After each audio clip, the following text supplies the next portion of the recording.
Buenas tardes, participantes del repaso ENAE 2024-1.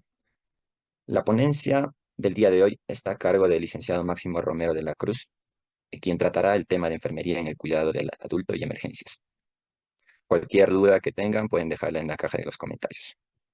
Adelante, licenciado. Buenas tardes, ¿cómo están? Se me escucha bien, ¿verdad? Todavía sigo afónico después de la faringitis que me ha dado.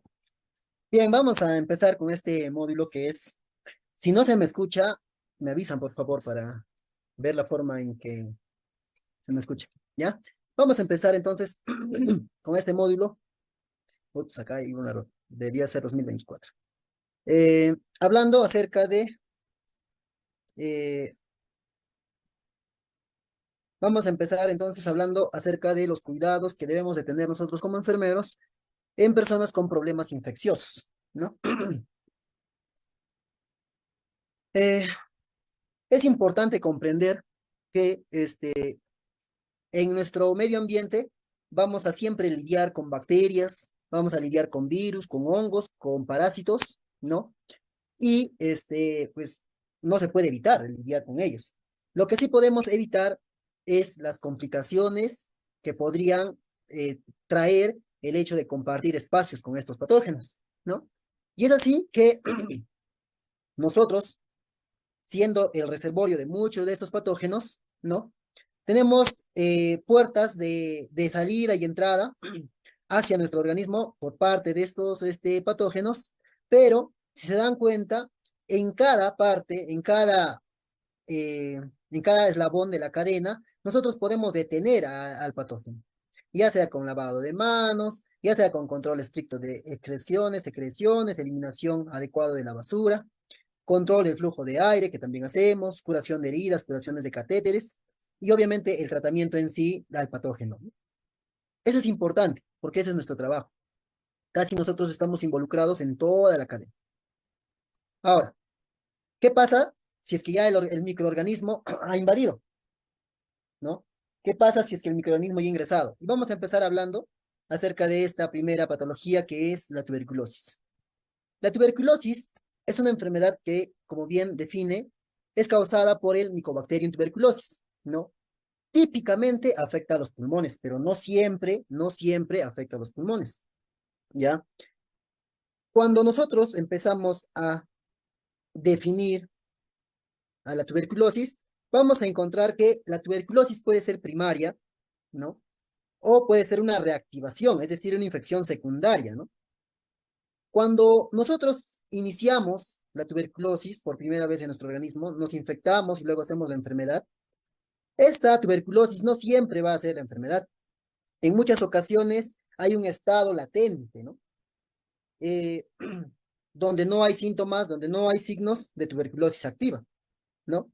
Cuando la tuberculosis, ¿no? Hace la enfermedad, ya estamos hablando de una tuberculosis primaria, pero de una tuberculosis primaria activa, ¿no? Que, si se dan cuenta, solo el 10% hace tuberculosis activa, del total que en algún momento hace la infección. Esa tuberculosis activa primaria va a progresar, va a cumplir con todo su ciclo y obviamente en algún momento va a resarcir la enfermedad.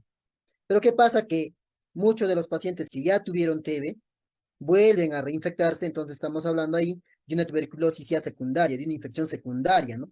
Es decir, una tuberculosis activa primaria que después de muchos años se ha vuelto a reinfectar. En la latente, generalmente no hay síntomas, ¿no? El paciente es asintomático, pero en la tuberculosis primaria ya vemos síntomas, ¿no? Ya aquí contagia, a diferencia del latente que no se contagia, pero ya el que es tuberculosis activo primario ya contagia. Lo mismo el reinfectado, ¿no? O tuberculosis de reactivación, le llaman algunos. También ya contagia, también ya hay síntomas, ¿no? ¿Cómo puedo yo determinar que alguien solamente esté con la infección tuberculosa latente?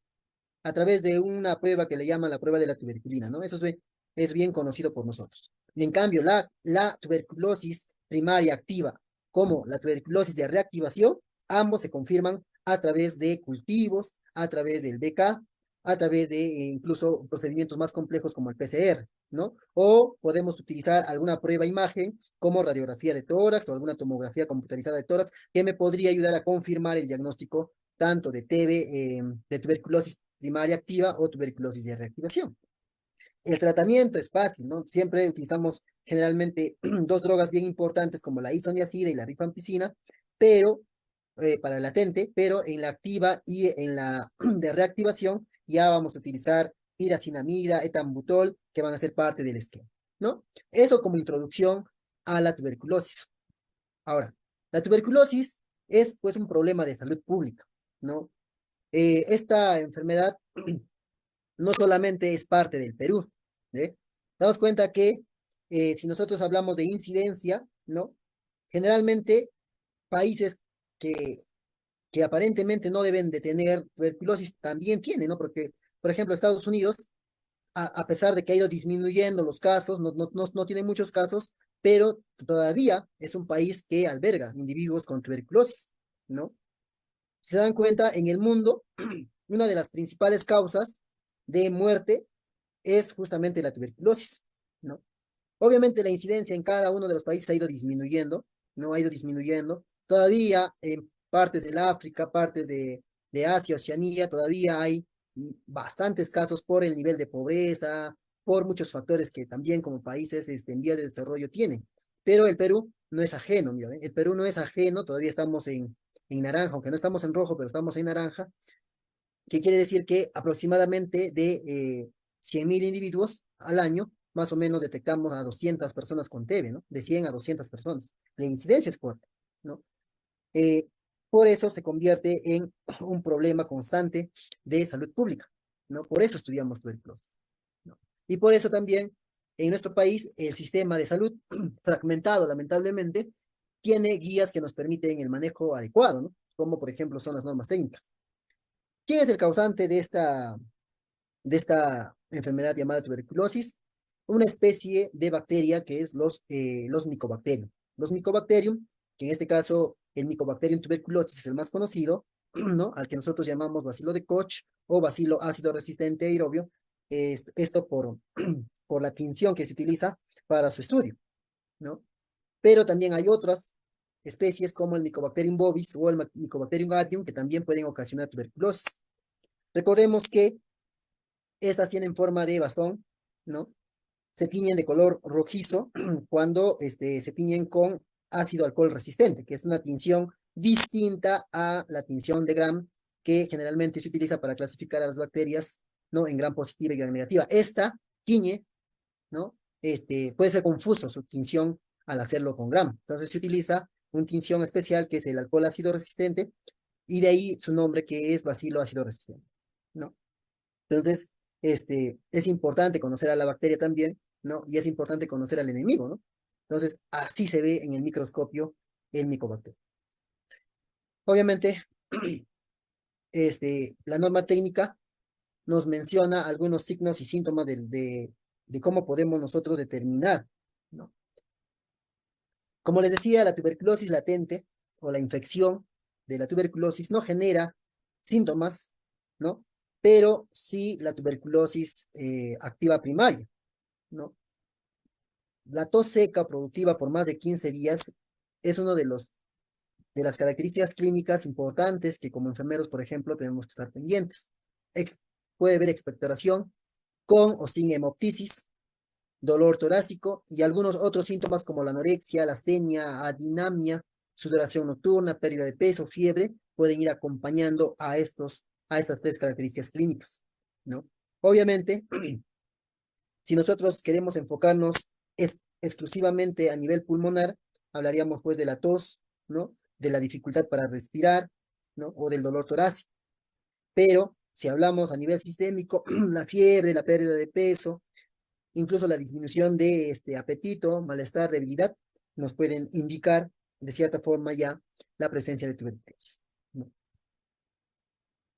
El diagnóstico, en el caso de la tuberculosis, se puede hacer de muchas formas, ¿no? Una de ellas es obviamente la baciloscopía, ¿no? La baciloscopía directa. En el caso de la baciloscopía directa, según norma técnica, nosotros podemos observar cuatro resultados. Si es que nosotros encontramos bacilos ácidos resistentes, alcohol ácido resistentes, no encontramos, obviamente el resultado va a ser negativo, ¿no? Si nosotros encontramos de 1 a 9 bacilos alcohol ácido resistentes en 100 campos observados, a eso se le llama paucibacilar, ¿no? Paucibacilar. Y todavía no entra en la definición de positivo. Simplemente es un paciente paucibacilar, que significa que se ha encontrado de 1 a 9 bacilos en 100 campos observados. Cuando hablamos ya de positividad, hablamos de positivo a una cruz cuando se observa menos de un bacilo alcohol ácido resistente promedio por campo observado, ¿no? Y si va de 1 a 10, hablamos de 2 cruces en 50 campos, y si son más de 10 bacilos en 20 campos observados, hablamos de 3 cruces, ¿no? Es la forma de denominación. Al final, este resultado nos da el tecnólogo médico, ¿no? El que va a realizar la tinción en laboratorio, ¿no? Pero es bueno saber cuando el tecnólogo médico me dice que es una cruz, de qué me está hablando, ¿no? Y eso, de cierta forma, la norma técnica me va diciendo. Y obviamente lo otro es el cultivo, ¿no? El cultivo es la prueba estándar, ¿no?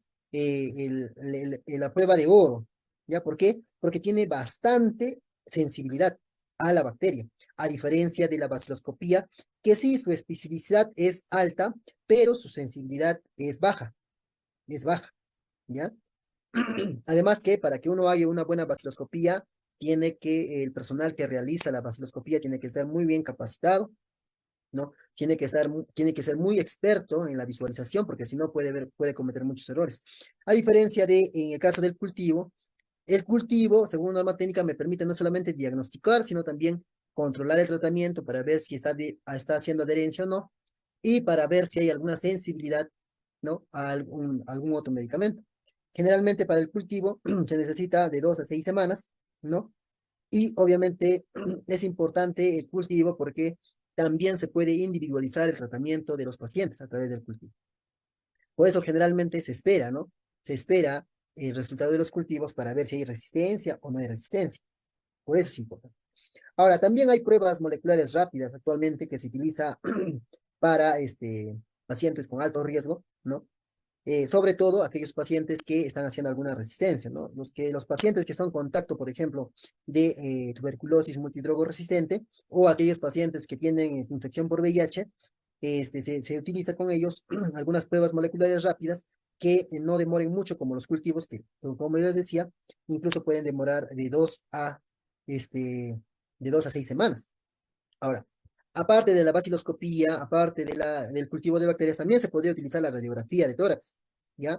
Para ver si hay consolidación o no hay consolidación, y de esa forma también diagnosticar al paciente. No siempre se puede diagnosticar solamente con beca y cultivo, ¿no? O una tomografía computarizada también me podría, me podría servir para poder confirmar el diagnóstico de tuberculosis, ¿ya? Ahora, si es que por ahí uno observa radiografía normal, no significa que tengo que descartar como diagnóstico posible, como diagnóstico diferencial a la tuberculosis, ¿ya? En muchos pacientes, a veces, sobre todo en pacientes que tienen algún compromiso del sistema inmune, podemos encontrar radiografías normales, ¿no? Y eso no debe significar que uno tiene que decir, ya, bueno, no tiene TB, ¿no? Tiene que esperar, si es que a través de la radiografía no estamos encontrando el diagnóstico preciso, pues tengo que esperar a la vaciloscopía, o tengo que esperar algún cultivo o algún otro medio de diagnóstico que me permita confirmar si efectivamente es o no es en este caso, es tuberculosis. El tratamiento, pues generalmente el tratamiento es médico, pero las fases nunca cambian. Generalmente se utiliza los 3 medicamentos importantes, como ya les decía, de isoniazida, rifampicina, etambutol, piracinamida, en dos meses diarios, ¿no? Y en la segunda fase, que duran 4 meses, son 3 veces por semana, ¿no? Y lo que se tiene que buscar en cada paciente es justamente un esquema individualizado, propio de cada paciente, ¿ya? Propio de cada paciente. No se tiene que ni estandarizar, ni utilizar esquemas empíricos, pero muchas veces se utilizan tanto los esquemas estandarizados y empíricos porque no se tiene a tiempo los resultados de cultivo, y el paciente ya tiene que empezar de alguna forma algún tratamiento. Al final, lo que buscamos con los cultivos es que todos los pacientes ya no tengan ni el estandarizado ni el empírico, sino uno individualizado, uno. ¿Sí?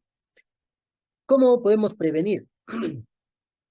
La prevención se va a dividir en tres tipos de prevención, ¿ya?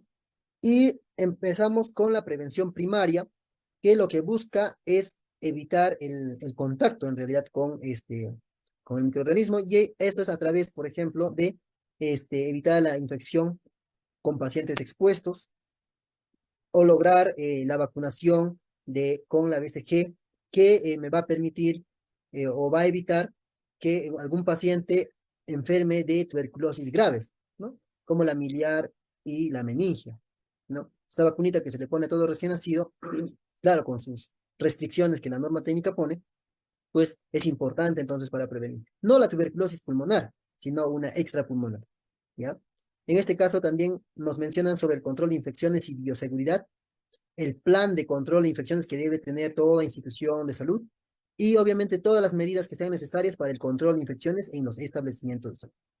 Eso si hablamos de prevención primaria, y si hablamos de prevención secundaria, ya es más sobre el trabajo que hacemos en el paciente.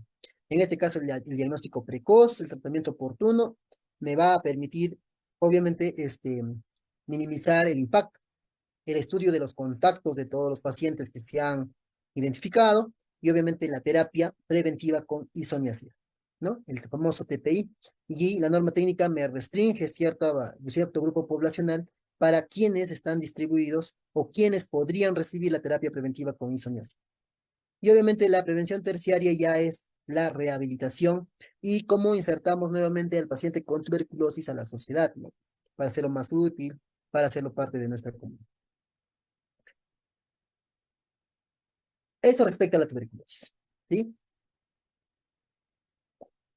Si es que queremos mucho más detalles específicos sobre alguno de estos puntos, es bueno que revisemos las normas técnicas de cada enfermedad que el MINSA va actualizando cada cierto tiempo, ¿no? En el caso de la malaria es una enfermedad igual, infecciosa, ¿ya? Y causada en este caso por un parásito. Ya no es una bacteria. Hace ratos hablamos de la tuberculosis como, como una enfermedad causada por una bacteria. En cambio, la malaria no. La malaria ya es causada por parásitos. Recuerdan que al inicio nosotros decíamos que nosotros estamos expuestos no solamente a bacterias, sino también a virus, sino también a parásitos. Ya bueno, en este caso vamos a hablar un poquito del parásito.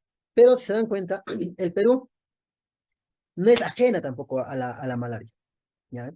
Hay países como Estados Unidos, por ejemplo, ¿no? Y parte de los países europeos que ya no, la malaria ya no es considerada endémica en esos países. Pero en el caso del Perú, todavía, y en la parte de África tropical, todavía tenemos como endémico a la malaria, ¿ya? Se dan cuenta, casi todo lo que es América del Sur, ¿no?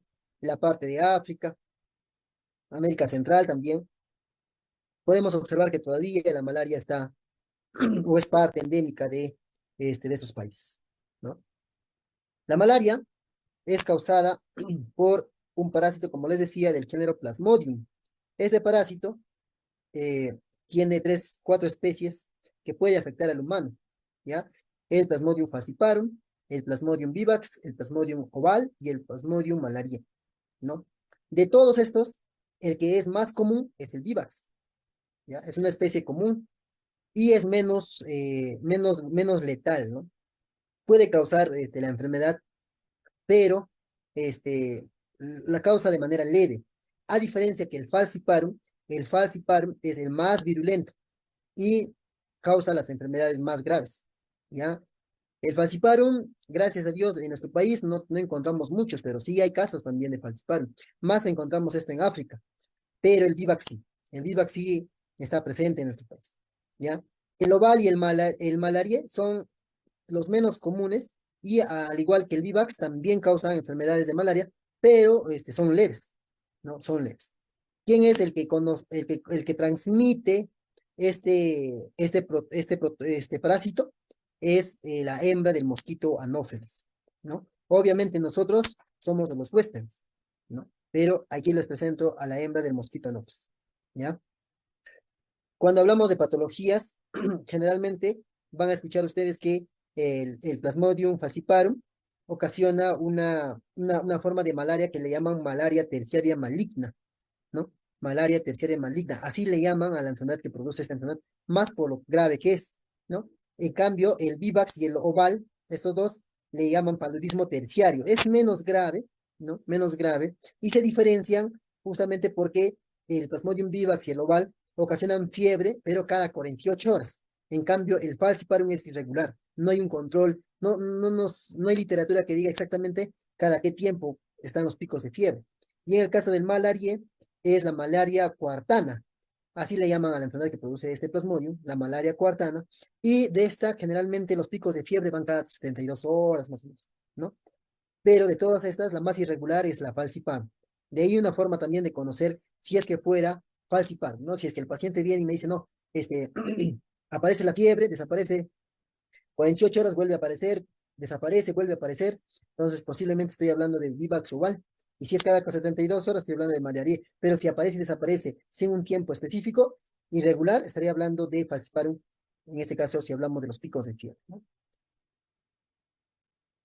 ¿Cuáles son las características clínicas que podría tener esta, la malaria? Generalmente el periodo de incubación es de 7 a 30 días, ¿no? Mínimo 7 días, ¿no? Este, o sea, yo debí de ir a un lugar endémico donde hay malaria, ¿ya? Y si voy a un lugar endémico, a una región donde hay malaria, y al séptimo día aparece la fiebre, yo debo sospechar de malaria. No podría descartar malaria, ¿ya? Y los síntomas generales, pues generalmente se parecen a la gripe. Y tenemos el dolor de cabeza, la diaforesis, las fiebres altas, que como ya les decía, si fuera el oval o el vivax, estamos hablando de paludismo terciario, serían cada 48 horas. Pero si hablaríamos de la malaria cuartana de cada 72 horas, y si hablamos del paludismo terciario maligno, que es el falciparum, ya hemos dicho que los picos de fiebre en este caso son irregulares, no son irregulares, ¿ya? Este,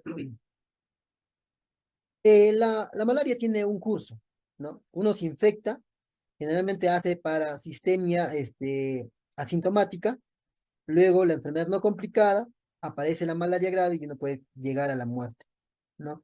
Generalmente la parasistemia va a darse en regiones donde hay malaria, pues, ¿no? Donde hay regiones endémicas, ¿ya? Recordemos que el vivax, el oval y el malaria sus síntomas van a ser leves, ¿ya? Y afectan a menos órganos, obviamente, porque son leves, ¿no? Pero podrían tener algún síntoma gastrointestinal o algún síntoma del sistema nervioso central que, a diferencia del falciparum, en estos van a ser raros, ¿ya? Van a ser raros. Ahora, ¿también se podría dar náuseas, vómitos? Sí, también se podría dar náuseas, vómitos. ¿Podría darse una ictericia discreta, así leve? Sí, también se podría dar. En pacientes con falciparum podríamos incluso tener alucinaciones, confusión, alteración de la conciencia, sí, también se podría tener, ¿no? Y incluso nos podría llevar al shock, ¿ya? En pacientes con malaria grave. Así que siempre hay que tener cuidado, más teniendo en cuenta el periodo de incubación y también teniendo en cuenta algunos síntomas que van apareciendo ahí, ¿no? Por ahí la pregunta en el ENADE puede ser que todo paciente que va a una región endémica de malaria, al séptimo día, si me dice al séptimo día aparece la fiebre, yo debería de sospechar de malaria. Pero si el paciente va a una zona endémica de malaria y al cuarto día aparece fiebre, ¿yo sospecharía de malaria? No, porque su periodo de incubación es 7 días como mínimo, ¿eh? Por ahí te agarran con esas preguntitas nada más. Así que mucho ojito con eso. En el caso del diagnóstico, el diagnóstico, pues, generalmente la evaluación clínica es importante, ¿ya? La evaluación clínica, pero también puede ser un hemograma completo, ¿sí? En el hemograma completo yo podría ver si hay anemia, ¿no? Hemolítica, puede haber anemia hemolítica, puede haber un incremento de la bilirrubina indirecta, ¿no? Y como les decía, pues, y eso puede ocasionar una ictericia discreta, ¿no? Puede ver también, puedo también pedirle un examen metabólico completo, sí, ¿no? Donde incluya, pues, si hay creatinina, nitrógeno, ¿no? Para ver que si hubiese A veces la malaria ocasiona hipoglicemia. Entonces, al pedirle todo el paquete metabólico, pues me podría también servir a mí para determinar si es que está siendo o no malaria grave, por ejemplo. En malaria grave aparece la hipoglucemia, ¿ya? Al hacer este examen, el paquete metabólico, podría yo descartar ya malaria grave. Y obviamente el análisis de orina para ver si es que hubiese, o pues, si es que, por ejemplo, yo estaría sospechando de una hemoglobinuria, podría pedirle un análisis de orina también.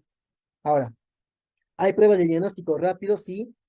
Siempre las pruebas rápidas generalmente sirven para detectar algún antígeno, un antígeno específico de malaria, por ejemplo, ¿no? Hay un diagnóstico rápido, sí, pero muchas veces la calidad no es la adecuada, ¿no? No es la adecuada. Así que bastante cuidado con las pruebas rápidas. Y obviamente el frotis de sangre, que es la prueba estándar, la prueba de oro, que utilizamos generalmente para detección de malaria. A eso le llaman ustedes gota gruesa, ¿no? El examen de gota gruesa.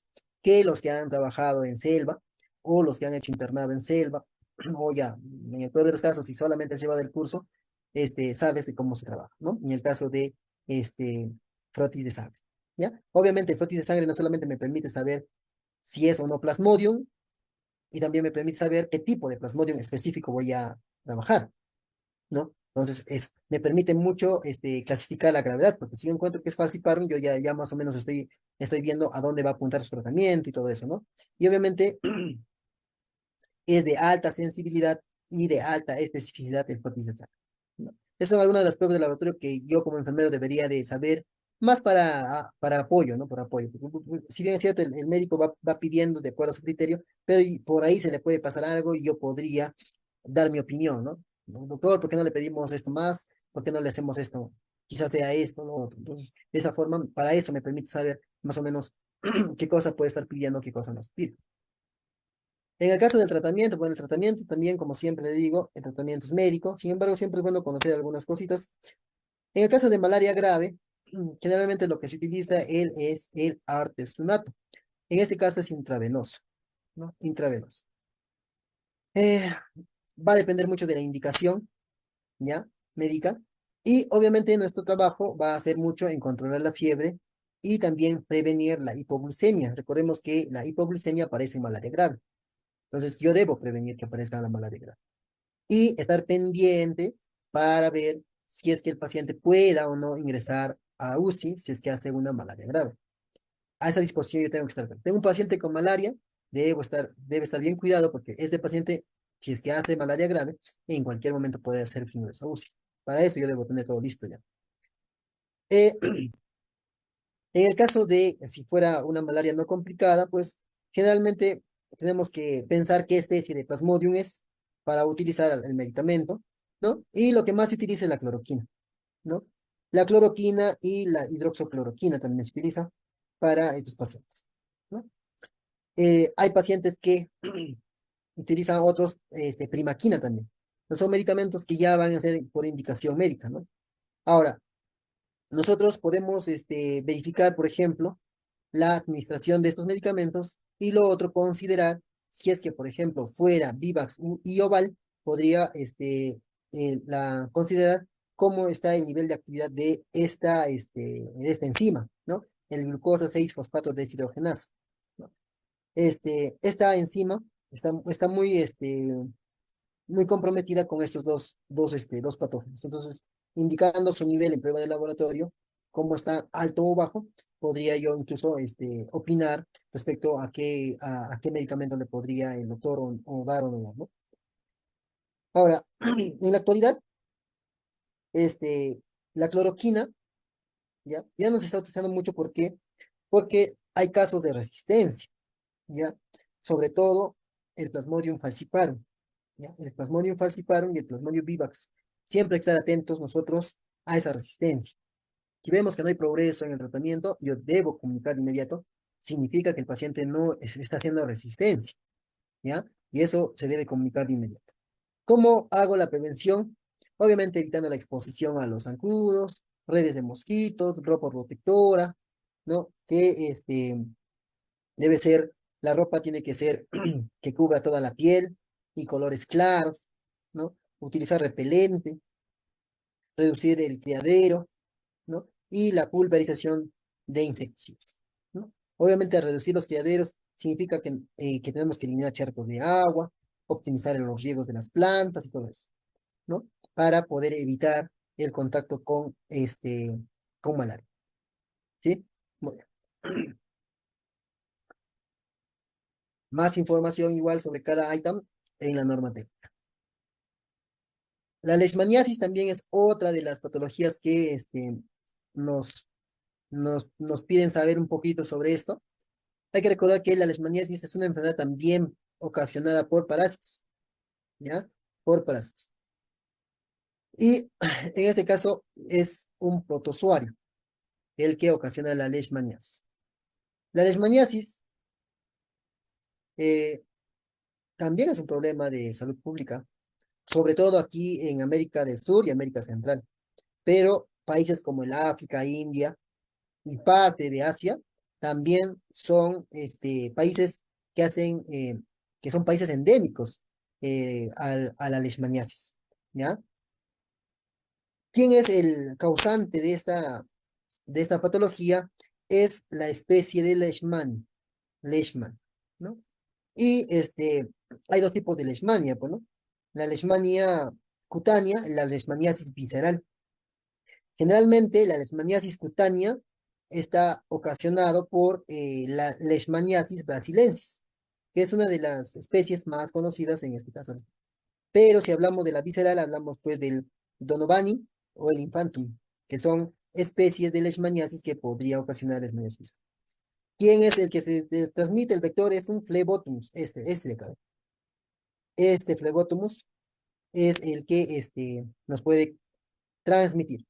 Y su reservorio no solamente es humano, también pueden tenerlo, por ejemplo, los roedores y los perros podrían ser reservorio de esta especie, de este protozoo. ¿Cuáles son las características clínicas? Va a depender de, de qué tipo de leishmania estamos hablando. La leishmaniasis cutánea, ¿ya? Su periodo de incubación es de semanas a meses.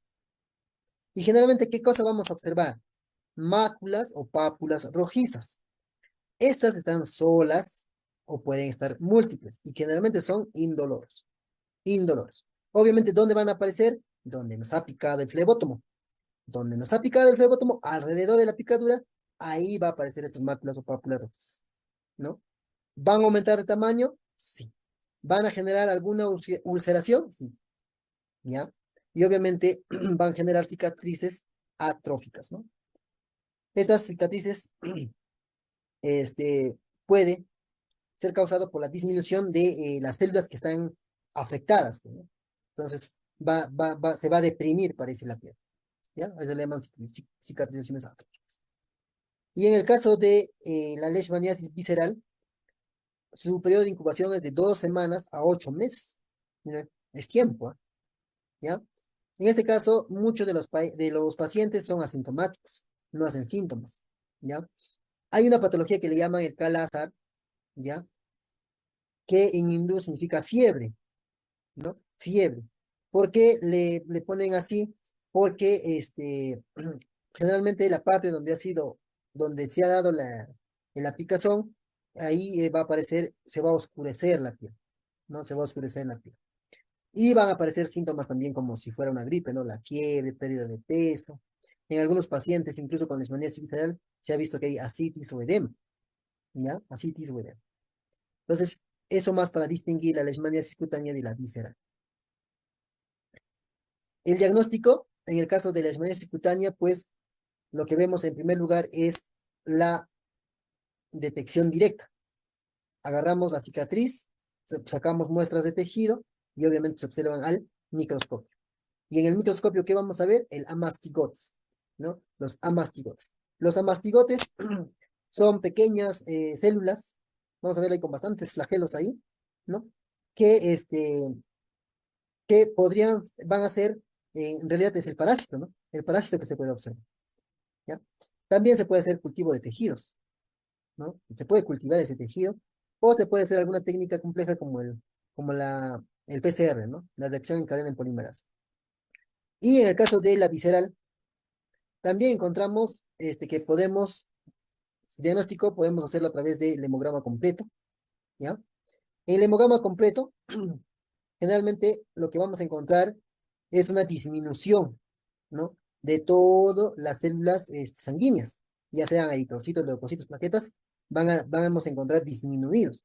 A ese término le llaman pancitopenia. La pancitopenia es la disminución de casi toda la línea celular de la sangre, ¿no? Pancitopenia. Por eso decimos que podemos encontrar al hacer el hemograma anemia, neutropenia, trombocitopenia, ¿no? Pero está disminuido, ¿no? Ahora, también se puede hacer un aspirado o una biopsia del tejido que estamos observando para observar al microscopio y lo mismo vamos a observar a mastigotes, ¿ya? A mastigotes cuando se hace el corte. Eso en función a lo que es el diagnóstico. Y el tratamiento obviamente va a depender también de qué tipo de leishmania es, cutánea o visceral.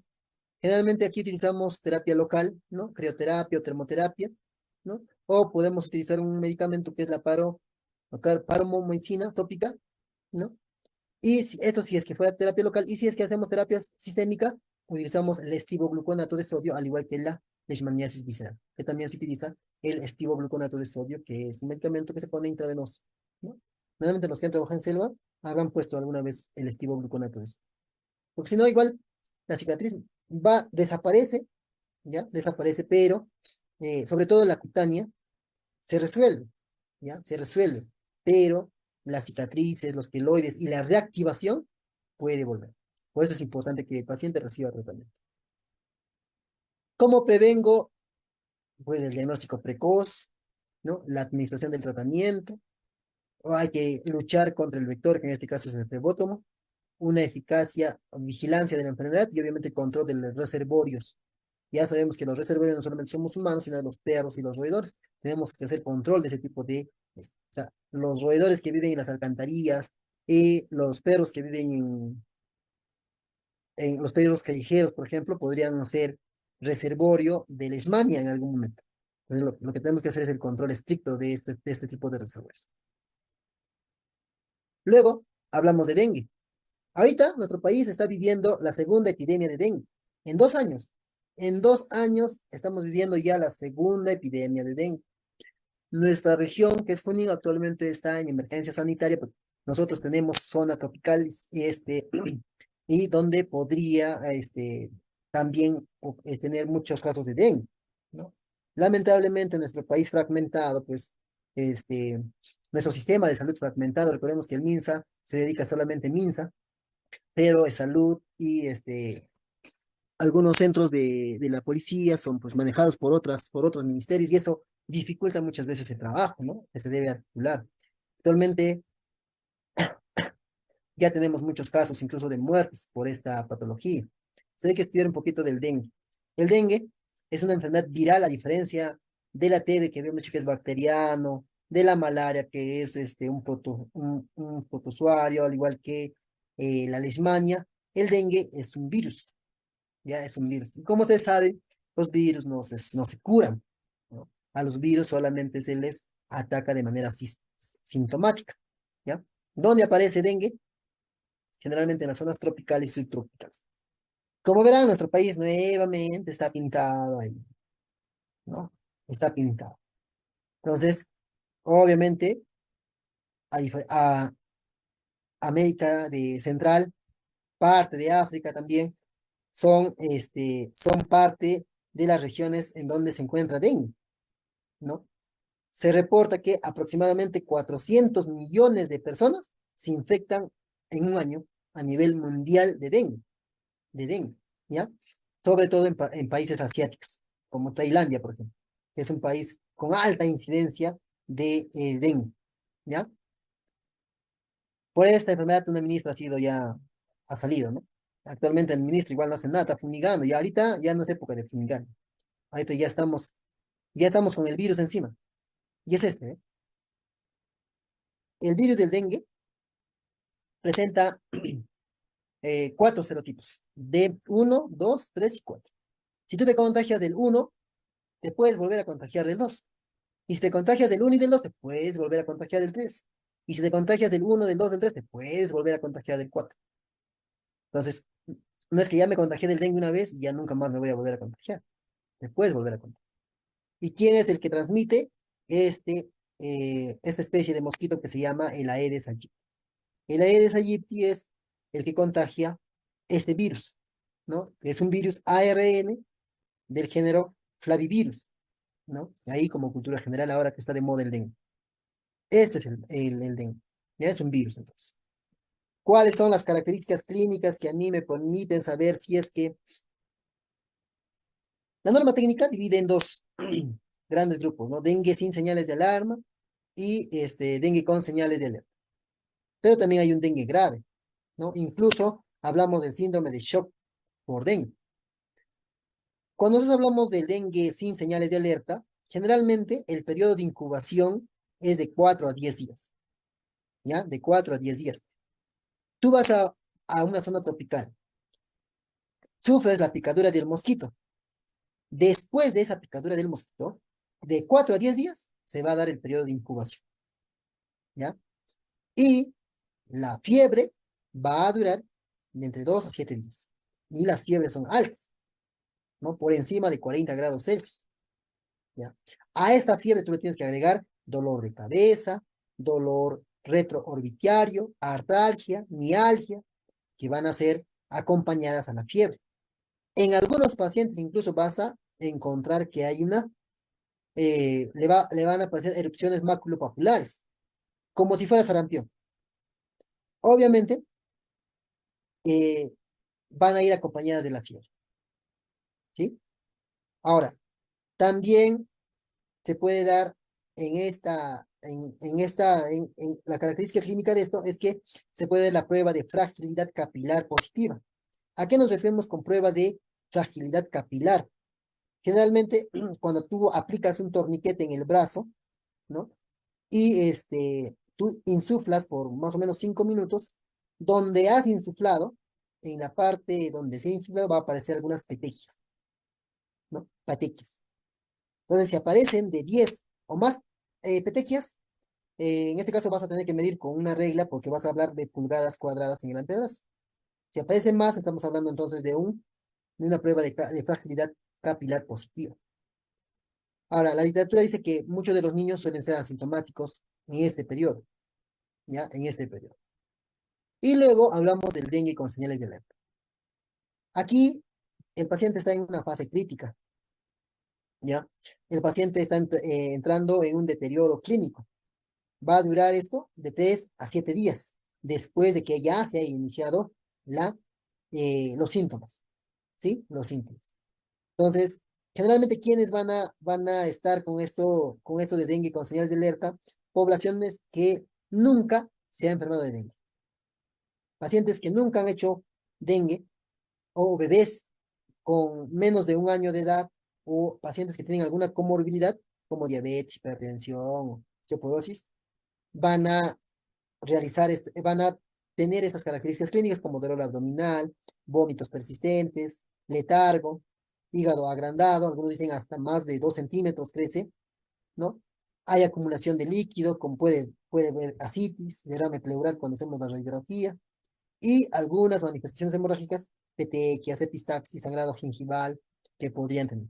Pero esto en algunos pacientes, ¿ya? Y el dengue grave, al dengue grave, algunos le van a llamar dengue hemorrágico, ¿ya? Dengue hemorrágico. Así le llaman algunos. Dengue grave o dengue hemorrágico. En este caso, el dengue grave o dengue hemorrágico ya es un resultado. ¿Por qué?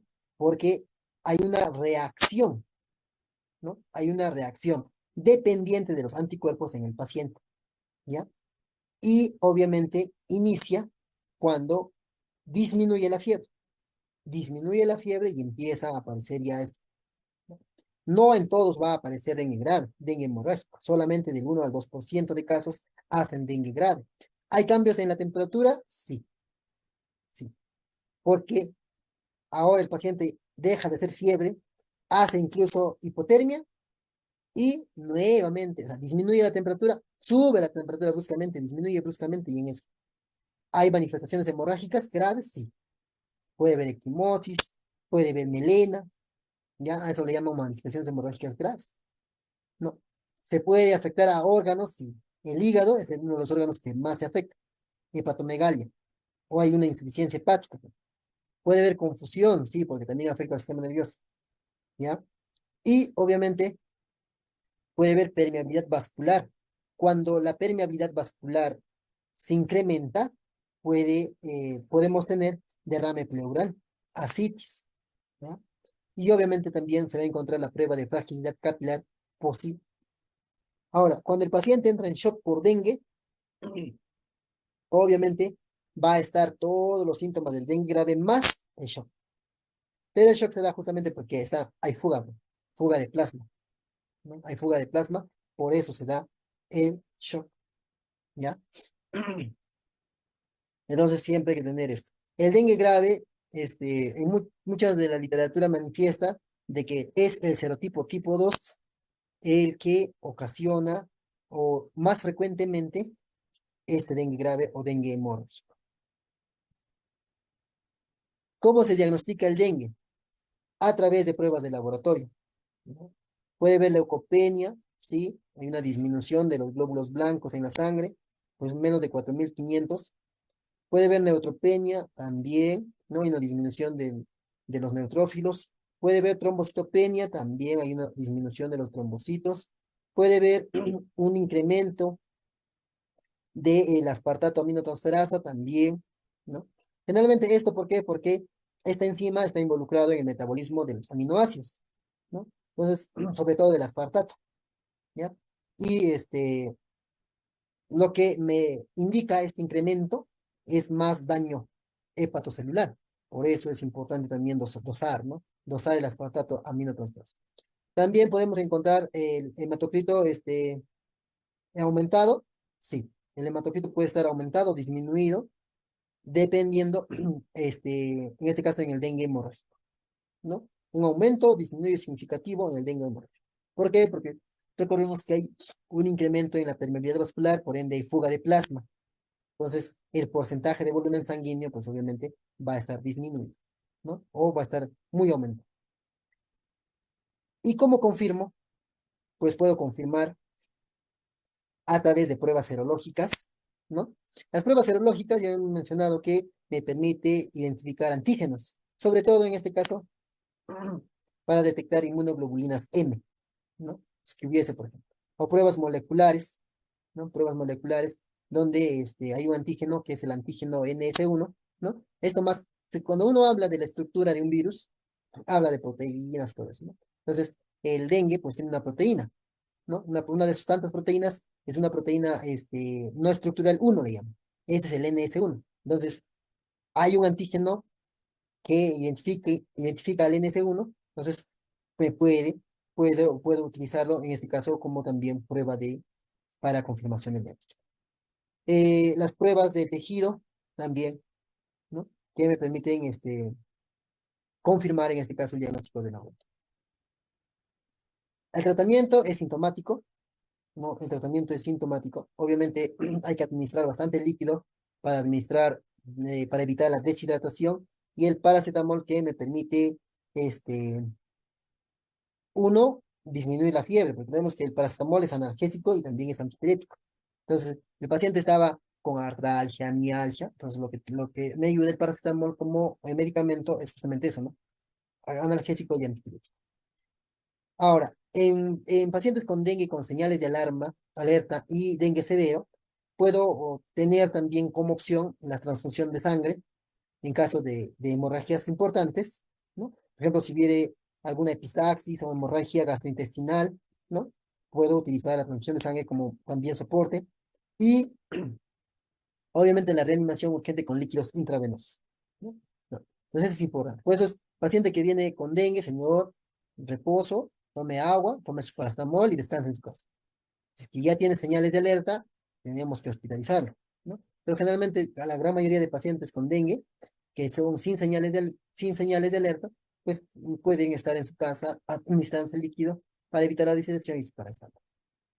No es muy complejo el manejo, si es que en el caso de la prevención, lo mismo que la malaria, ¿no? Evitar la exposición, usar repelente, usar redes de mosquito, ropa protectora, control de mosquitos, reducir los criaderos, la pulverización de insectos.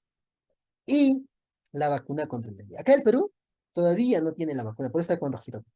Todavía no tenemos nosotros la vacuna de contra el dengue, pero países como Brasil, por ejemplo, sí tienen la vacuna viva atenuada tetravalente, ¿no?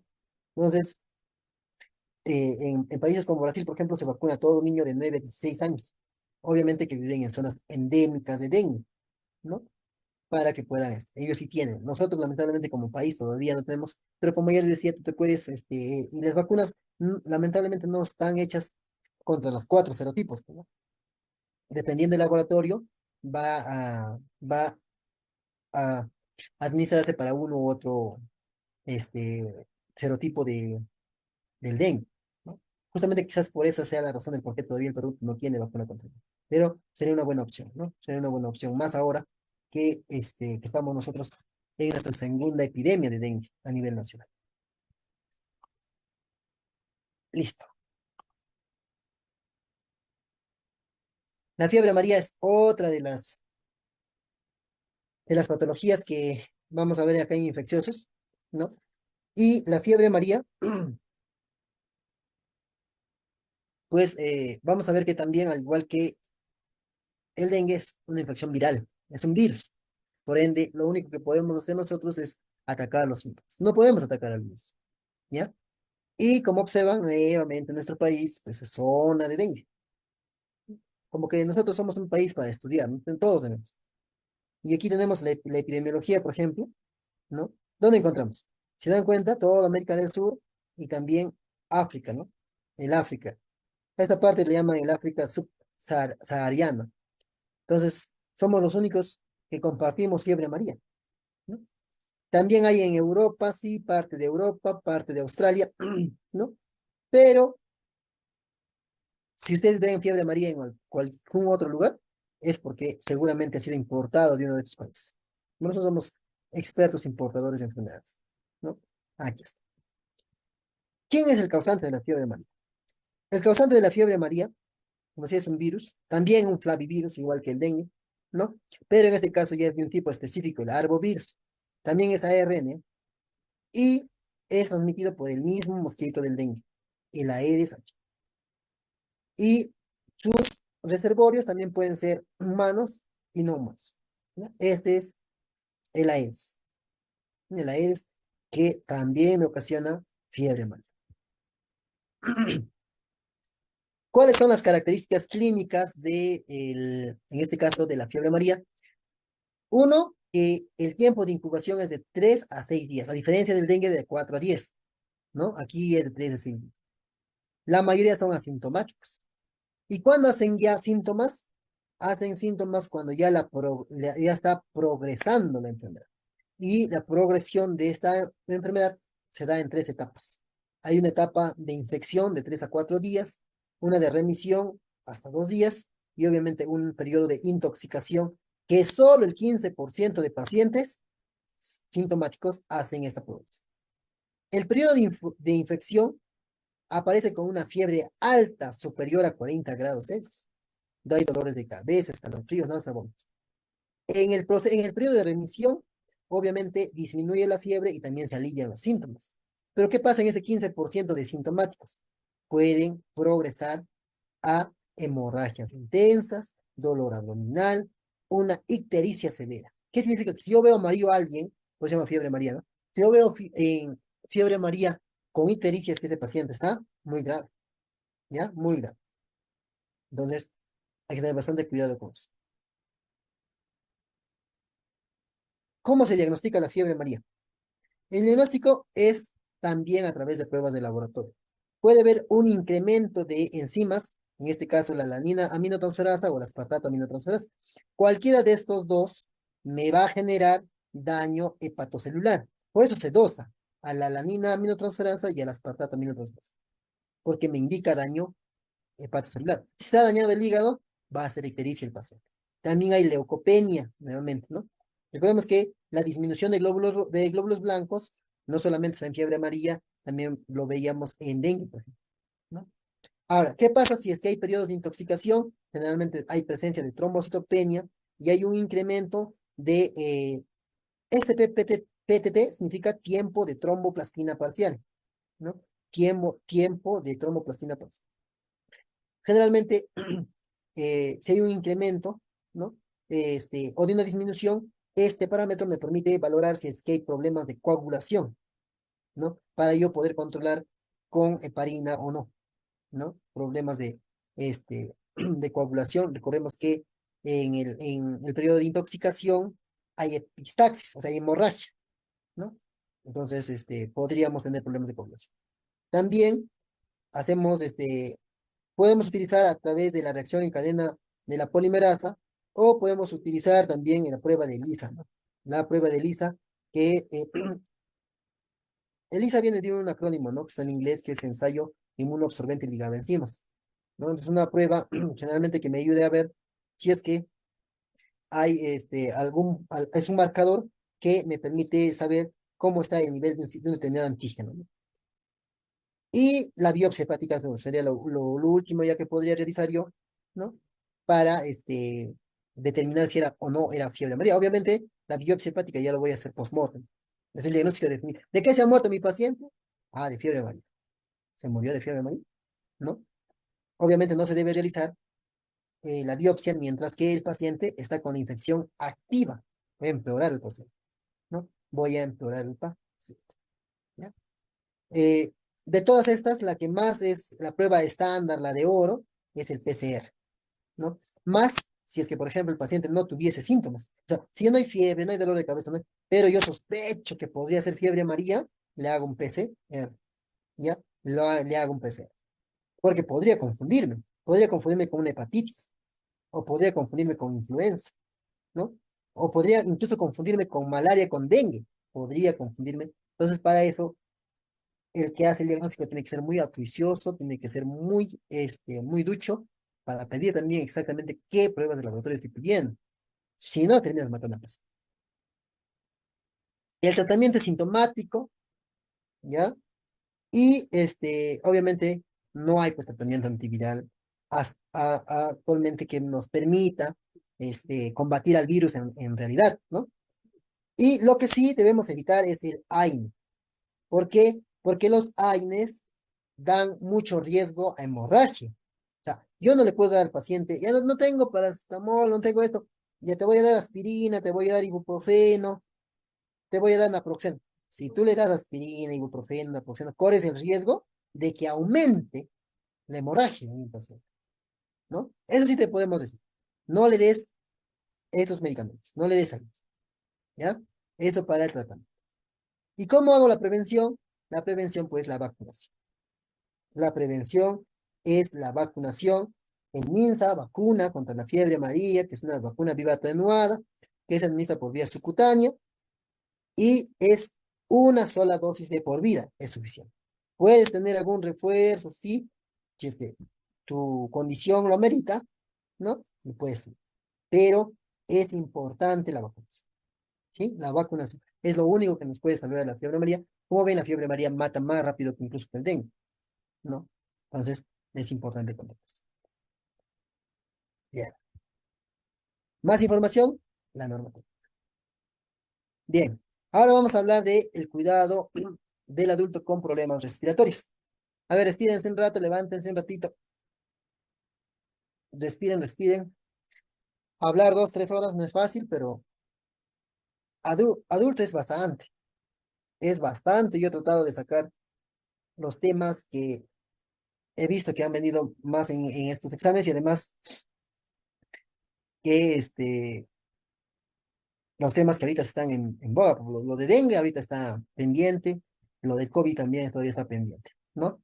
Son temas que lamentablemente nuestra realidad amerita que estudiemos y pues obviamente esto es un recordáis, ¿no? De todo lo que ya has llevado en la universidad, es que no, solamente es recordar. Y no te estreses mucho en aprender términos, si es que por ahí no lo comprendes, quiero que de manera general te lleves lo esencial, ¿no? Lo que debes y no debes de hacer nada más.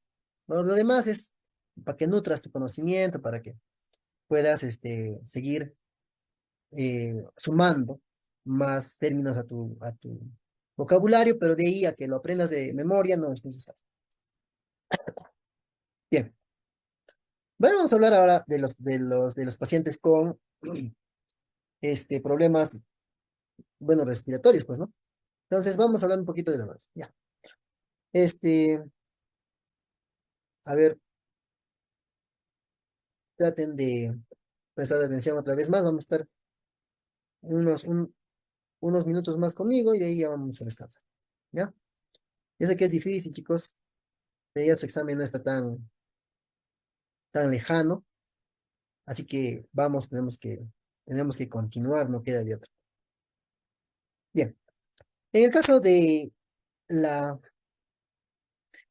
de la función respiratoria, chicos, nosotros primero tenemos que valorar, ¿no? Y para valorar nosotros tenemos cuatro métodos, ¿no? La inspección, la palpación, la percusión, la auscultación. Aunque la percusión ya actualmente está en desuso, es bueno mencionarlo, ¿no? Por ahí para que vayamos aprendiendo. Todavía los libros lo consideran, no lo han tachado, así que no hay problema. ¿Qué cosa, cuando yo observo, cuando hago la inspección, qué cosa voy a inspeccionar? Obviamente, una de las cosas que voy a inspeccionar es estructura, ¿no? Estructura. ¿Cómo está ese tórax? Ah, ¿tendrá alguna anomalía? ¿No? ¿Tendrá, habrá producción de algo? ¿No? Si es que es un niño, ¿habrá retracción? ¿Habrá aleteo? ¿Habrá algo? ¿Mm? O puedo ver algún signo, ¿no? Como cianosis, por ejemplo. ¿No? O puedo ver también si es que está haciendo mayores esfuerzos al momento de respirar. Entonces eso me permite la inspección. También si está flaquito, está gordito, ¿no? Para eso me sirve la inspección. Y obviamente en la inspección yo puedo ver estructura, ¿ve? Puedo ver estructura del tórax. ¿Cómo está ese tórax? ¿Mm? Puedo ver que está retraído el tórax, ¿no? Como que hubiera recibido un golpe, ¿no? Y se hubiera introducido parte del tórax, ¿no? A esto, ¿cómo le llaman? Tectum excavatum, por ejemplo, ¿no? Tectum excavatum. Aquí en su contraparte es como si estuviera sobresalido, ¿eh? Sobresalido. ¿A esto cómo le llaman? El pectum carinatum. Entonces ya, desde ahí yo, por ejemplo, al hacer la valoración, al poder hacer el SWAP, yo puedo ya estar detallando en una historia clínica de un paciente con pectum excavatum, pectum carinatum, ¿no? Y acá también otra imagen similar, ¿ve? Pero de otra vista, introducido. Eso me permite observar. Mira, ven, no he hecho nada, ahorita solamente estoy observando, ¿no? Ya es importante. También podría ver cómo se está dando la frecuencia respiratoria, el patrón respiratorio. Yo sé que la frecuencia respiratoria normal en un adulto es de 12 a 20 respiraciones por minuto, en un adulto. Pero si fuera niño lactante, ya cambia la cosa, ¿no? Ya ustedes han llevado pediatría, ya han llevado ya neo, de 30 a 60, ¿no? Y puedo estar viendo yo si es que el paciente tiene bradipnia, ¿no? Si es que hablo de adulto, hablo de menos de 12 respiraciones por minuto, ¿no? Y taquipnia, mayor de 20 respiraciones, pero respiraciones superficiales en un adulto. Ya ve, ahí. ¿Puedo observar algún otro patrón? Sí. La hiperpnia. La hiperpnia también es mayor a 20 respiraciones por minuto. La diferencia es que la taquipnia son respiraciones superficiales, pero la hiperpnia son respiraciones profundas. Profundas. Mayor profundo. Esa es la diferencia. Ambos mayores de 20, la diferencia es la que uno es profundo y uno es superficial. Apnea, cuando no hay respiración. No, no hay respiración. Y podría haber algún patrón anormal de respirar. Estos son patrones anormales de respiración, ¿no? Tenemos a Cheyne-Stokes, al de Biot y al de Kussmaul, ¿no? Respiraciones rápidas, profundas, con periodos de apnea. Rápidas, superficiales, con periodos de apnea. Kussmaul, rápidos y profundos, ¿no? Rápidos y profundos. Ahí tenemos entonces a los tres patrones anormales. Eso también puedo observar cuando solamente estoy, claro, puedo clasificar la frecuencia o el patrón respiratorio solo con observar, sí, solo con observar, ¿ya? Entonces, de todos estos, casi el que más se ve es chain stock, ¿no? Chain stock. Y chain stock aparece en dos casos bien característicos. Cuando ustedes vayan a la UCI o cuando hayan ido en el internado así, se habrán dado cuenta. Chain stock aparece siempre en dos casos: insuficiencia cardíaca avanzada y algún daño del centro respiratorio. Por ejemplo, pacientes con ACV, chain stock. Pacientes con lesión cerebral traumática, chain stock. Paciente con alguna encefalopatía, chain stock. Es bien característico. Los enfermeros de la UCI, por ejemplo, ya nos damos cuenta ya cuando el paciente está haciendo chain stock al centro respiratorio está dañado. ¿Qué tipo de pacientes? Neurológico, ya sabemos. O insuficiencia cardíaca avanzada. Eso ya es la experiencia, ¿no? Los años de experiencia, el leer un poquito también, ya te va marcando ciertas cosas, ¿ya? Ciertas cosas. ¿Está? Eso entonces me dice la inspección. ¿Pero puedo ver cianosis también? Sí, ¿no? Puedo ver cianosis. En la inspección puedo ver cianosis. Pacientes con coloración azulada, tanto en piel y en mucosa. No he hecho nada, solamente observo. Vale, ¿no? He observado. Entonces, eso también me permite saber, ¿no? Y si es que el paciente tuviese alguna producción de esputo o secreción, también. Si es blanco, amarillo, verde, gris, marrón, sangre, ¿no? Y en niños ya les han dicho. En niños puedo ver retracción yugular, external o intercostal. Puedo ver aleteo nasal. O puedo ver extensión del cuello. Y cada cosa me dice qué es o qué no es. ¿Sí o no? Eso en la inspección. Luego, hablamos de la palpación. La palpación, muchos de nosotros al palpar podemos identificar un área sensible, un área que le podría ocasionar dolor al paciente, con hematomas o sin hematomas. Usted con hematoma y siente dolor, ay, ¿no? No tiene hematoma, pero sí hay dolor, también hay. Aquí también podría yo, al palpar, tocar ¿qué cosa? Simetría. Podría tocar simetría. Estoy tocando al paciente, estoy palpando. ¿Mm? Entonces, para ver si señor, inhale, evalúe cómo está el movimiento, ¿no? Cómo está el movimiento, el flujo de aire, ¿no? Puedo, aquí al palpar, puedo observar el frémito táctil, ¿no? Muchas veces, cuando hay neumonía, por ejemplo, la simetría está aumentada, ¿no? Y está disminuido la simetría cuando hay, por ejemplo, neumotórax, ¿no? Derrame pleural, ¿ya ve? Y ya yo me voy dando cuenta. Bueno, primero ya me doy cuenta. En el caso de la percusión, como decía, ya es un método casi como que se va dejando de lado, pero yo puedo ver, en la percusión puedo observar si es que el tejido subyacente están llenos de aire, de líquido, o hay alguna masa, así, ¿no? Y hay un orden para percutir. Hay un orden para percutir. La técnica dice, hiperextiende el dedo medio de la mano no dominante y coloque la articulación interfalángica distal contra la pared del tórax. Golpee la articulación con el otro dedo medio y evalúe el sonido, ¿no? Y se evalúa en este orden, ¿no? Puedo encontrar algo hueco, estará lleno de aire, o puedo encontrar algo que suene fuerte, ¿no? Entonces eso es importante. ¿Qué cosas puedo encontrar a propósito cuando hago percusión? Eh, Puedo encontrar una zona que está ruidosa, más de lo normal, ¿no? Puedo encontrar enfisema, asma, neumotórax, ¿no? Puedo encontrar eso. Entonces es importante la percusión, sí, pero actualmente, como le digo, ya es una técnica que ya está en desuso. Luego tengo la auscultación. Y la auscultación obviamente me va a permitir identificar el flujo de aire, ¿no? Y el flujo de aire, pues, me va a permitir saber los ruidos respiratorios, ¿no? El murmullo vesicular, suave, de tono bajito, siempre se va a escuchar en ambos pulmones, como un airecito que ingresa bien suavecito, ¿no? Pero eso es el murmullo vesicular, ¿no? Si es que hay una respiración bronquial fuerte y aguda. Si es que es traqueal, es más ruidoso, más agudo, ¿no?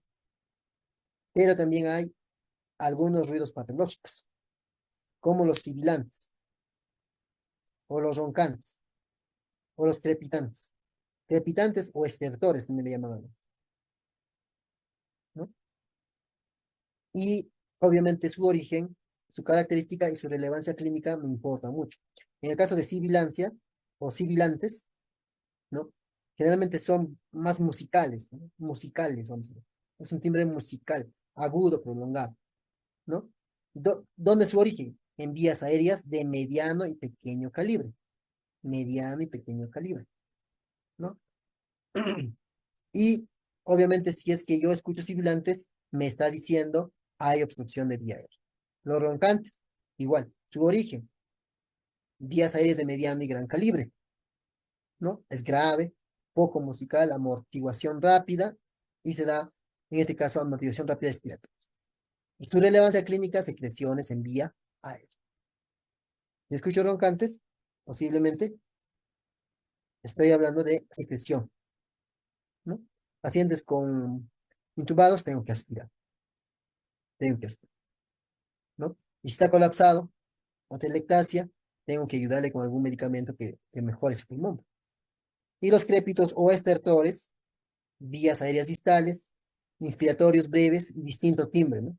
Puede ser fino y puede ser grueso, ¿ya? Puede ser fino o grueso. Generalmente cuando es fino, podemos, eh, crépitos finos se dan en pacientes con asbestosis, por ejemplo, ¿no? En asbestosis encontramos esto. O sarcoidosis, ¿no? Tanto la sarcoidosis como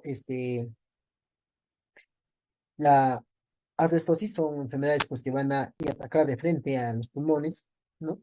Y van a ser crónicos. En el caso de si fuera ruidoso, por ejemplo, tenemos hablando de un EPOC o de un edema pulmonar, ¿no? En este caso, ¿ya? Es su relevancia clínica, más que nada de estos tres. Pero hay estridor, hay roce pleural, ¿no? Hay algún sonido que se llama ruidos respiratorios apagados o ausentes. En realidad hay bastantes tipos de sonidos, pero los más importantes son los sibilantes, los roncantes y los crepitantes, ¿no? Entonces es importante, ¿no? Generalmente son sonidos añadidos, ¿no? Al murmullo vesicular. Una vez que ya valoré, ahora sí podría enfocarme en, en alguna de las patologías, ¿no? Entonces vamos a empezar hablando de la faringitis. ¿Quién no se ha enfermado de la faringitis? Todo el mundo ha hecho faringitis alguna vez en su vida, ¿no? Entonces, yo por ejemplo he hecho faringitis. La faringitis puede ser aguda o crónica, ¿ya? La faringitis aguda se va a presentar como dolor de garganta, ¿no? Y obviamente esta inflamación hace que duela, pues, la faringe, ¿no? La más común, hablamos de la faringitis del virus. Y la crónica, obviamente, ya es una inflamación persistente, ¿no? Eh, que va a ir apareciendo de manera continua. ¿Quién produce faringitis? Puede ser un virus, como decíamos, lo más conocido es el virus de la influenza o el virus del Epstein-Barr o el virus de la herpes simple, también ocasiona faringitis. Y si fuera bacteriano, pues en un estreptococos. Los estreptococos, que son bacterias del tipo Gram, son generalmente los que ocasionan este tipo de patologías, ¿no? Hemolítico B del grupo. Bueno, acuérdense que es el estreptococo, pues, ¿ya? El término hemolítico B del grupo A es más para su clasificación, ¿no? Ya cuando tengan tiempo, vayan a verificar cómo se clasifican los estreptococos y van a saber que hay varios grupos, ¿no?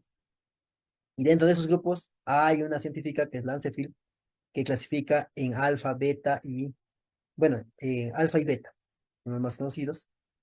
Y ahí se entiende por qué le llaman beta hemolítica, ¿no? Generalmente estos estreptococos, pues, tiene que ver mucho con que si hacen coagulación o no hacen coagulación.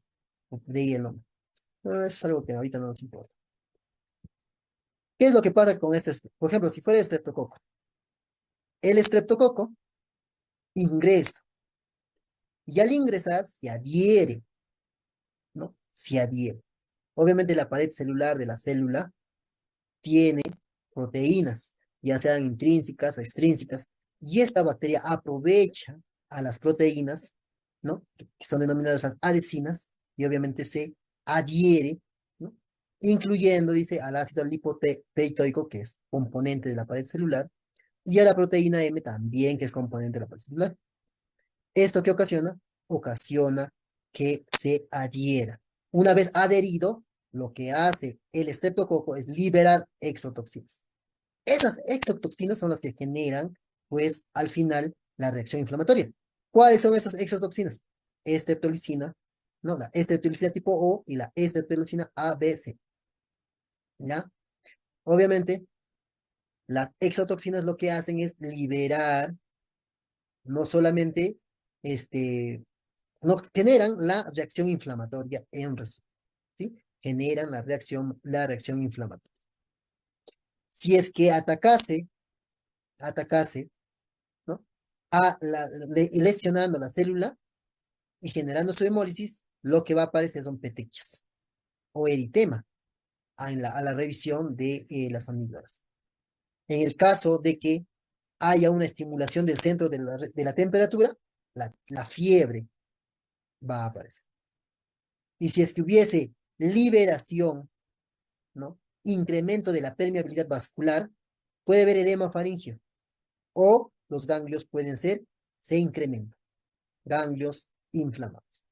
Pero también esa liberación, incremento de la permeabilidad vascular puede ocasionar acúmulo de bacteria en una cierta zona, a lo que nosotros le llamamos la aparición del exudado faríngeo, ¿no?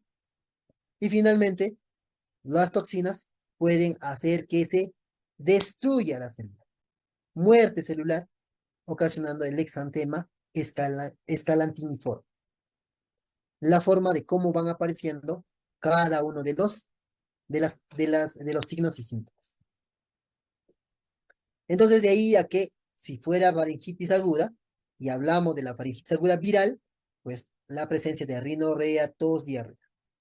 Bacteriana, dolor de garganta, ausencia de tos, fiebre, mucosa faríngea, los folículos linfoides que están tumefactos, con exudado, ¿no? El techo de la boca a menudo tiene eritema y petequias, ¿no? La boca está bien roja, ¿no?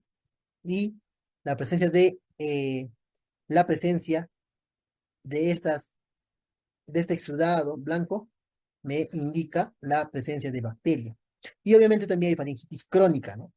En este caso, por la irritación de la garganta, moco acumulado y dificultad para deglutir. Son algunas de las características clínicas de la faringitis crónica. Generalmente, ¿qué se pide para poder diagnosticar faringitis?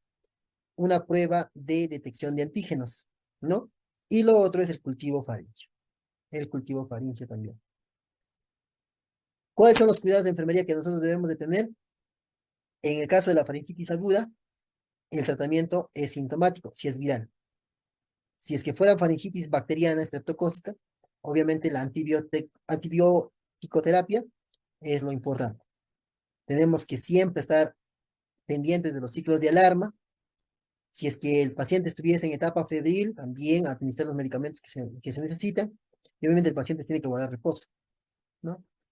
La importancia de cumplir todo el ciclo terapéutico y las medidas preventivas en casa, como no compartir utensilios, limpiar los teléfonos, utilizar pañuelo, depositar en un lugar adecuado los pañuelos, etc. Y si es que hubiese faringitis crónica, hablamos de la captación de los pacientes sobre el autocuidado, cómo evitar el alcohol, el tabaco, porque esto va a incrementar la inflamación, evitar la exposición a agentes del frío y obviamente agentes contaminantes, y beber líquido en abundancia. Eso en el caso de faringitis.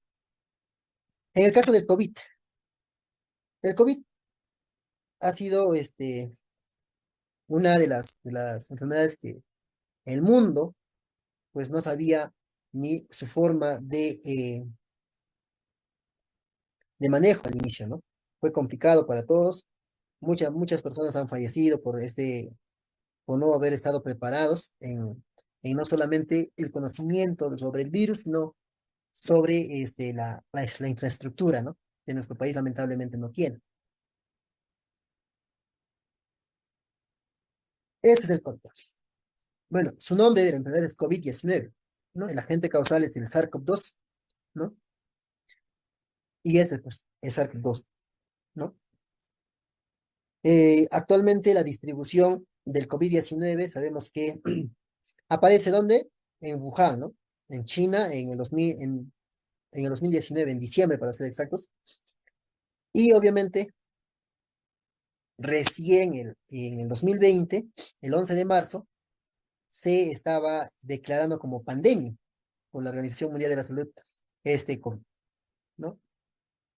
No discriminó a nadie porque hombres y mujeres en el mismo número de casos han sido atacados y generalmente todas las edades, ¿no?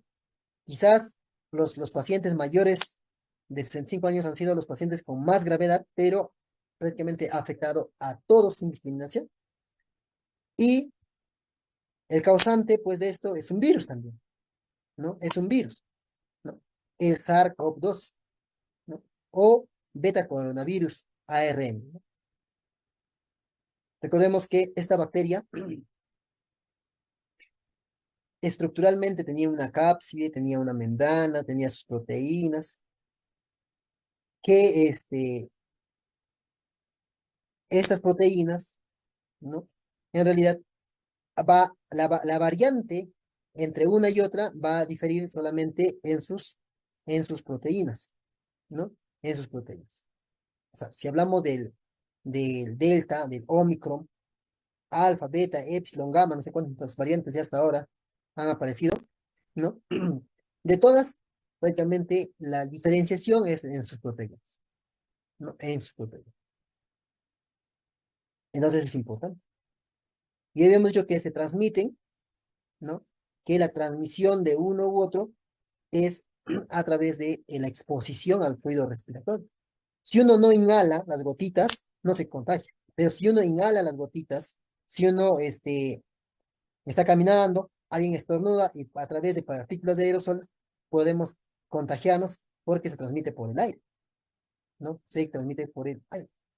Entonces es importante. La ventaja es que las gotitas permanecen suspendidas en el aire, ¿no? Durante minutos en el aire, ¿no? Bueno, algunos en algún inicio nos decían también horas, ¿no? Pero ya cuando uno está cubierto con la mascarilla, por ejemplo, disminuye el contagio, ¿no? Si es que las gotitas entran en contacto con las mucosas, ahí es donde uno se puede contagiar, ¿no?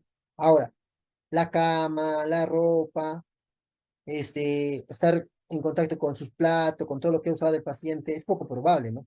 Que se pueda transmitir de esa forma, ¿ya? Pero sí, a través del ¿no? A través de las gotitas. Ahora, algo que también nosotros hay que recordar es que en el caso de las mujeres embarazadas, todavía no hay estudios así, bien certificados que dicen que el COVID se puede transmitir verticalmente, ¿no? Pero sí, con las personas embarazadas hay que tener bastante cuidado porque tienen mayor riesgo de sufrir COVID grave, ¿no? Porque a nosotros sí nos puede dar COVID y por la vacunación y todo podemos todavía salir airosos, pero una mujer embarazada puede sufrir COVID grave, ¿no?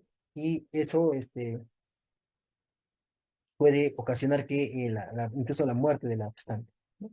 Entonces, lo importante de esas cosas hubiéramos conocer esas cositas, más por una enfermedad que ha sido pandemia, ¿no?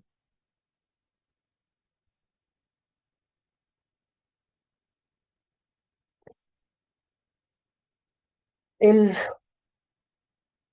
El COVID tiene una forma de, un ciclo, ¿no? De ingreso y todo hacia nuestro organismo, ¿no? Lo primero que hace es invadir a la célula, ¿no? Invadir a la célula, ¿ya? Para eso se va a unir a través de la pared celular a ciertas proteínas de la membrana, ¿no? Al unirse, se genera la fusión. Pero cómo es inteligente el virus, ¿no? Se une, lo reconoce, ¿no? Obviamente, esta es una enzima especial, le llaman la convertidora de angiotensina 2. Lo reconoce, se acopla. Una vez que se acopla, ¿no? Se une su cápside con la membrana celular y libera todo su material genético. Libera su material genético y obviamente acá forma proteínas, pero ya con el material genético que ha introducido, ¿eh? Obviamente, estos, estas proteínas se liberan nuevamente, van a hacer todo su proceso, y se liberan nuevamente y nuevamente se ensambla. Y así es como que nunca muere, ¿no? Dentro de nosotros se va construyendo el virus y se libera un nuevo virus. Se va construyendo, se libera un nuevo virus. Por eso es difícil de atacar, ¿no? Por eso es difícil de atacar. Bien inteligentes son los virus.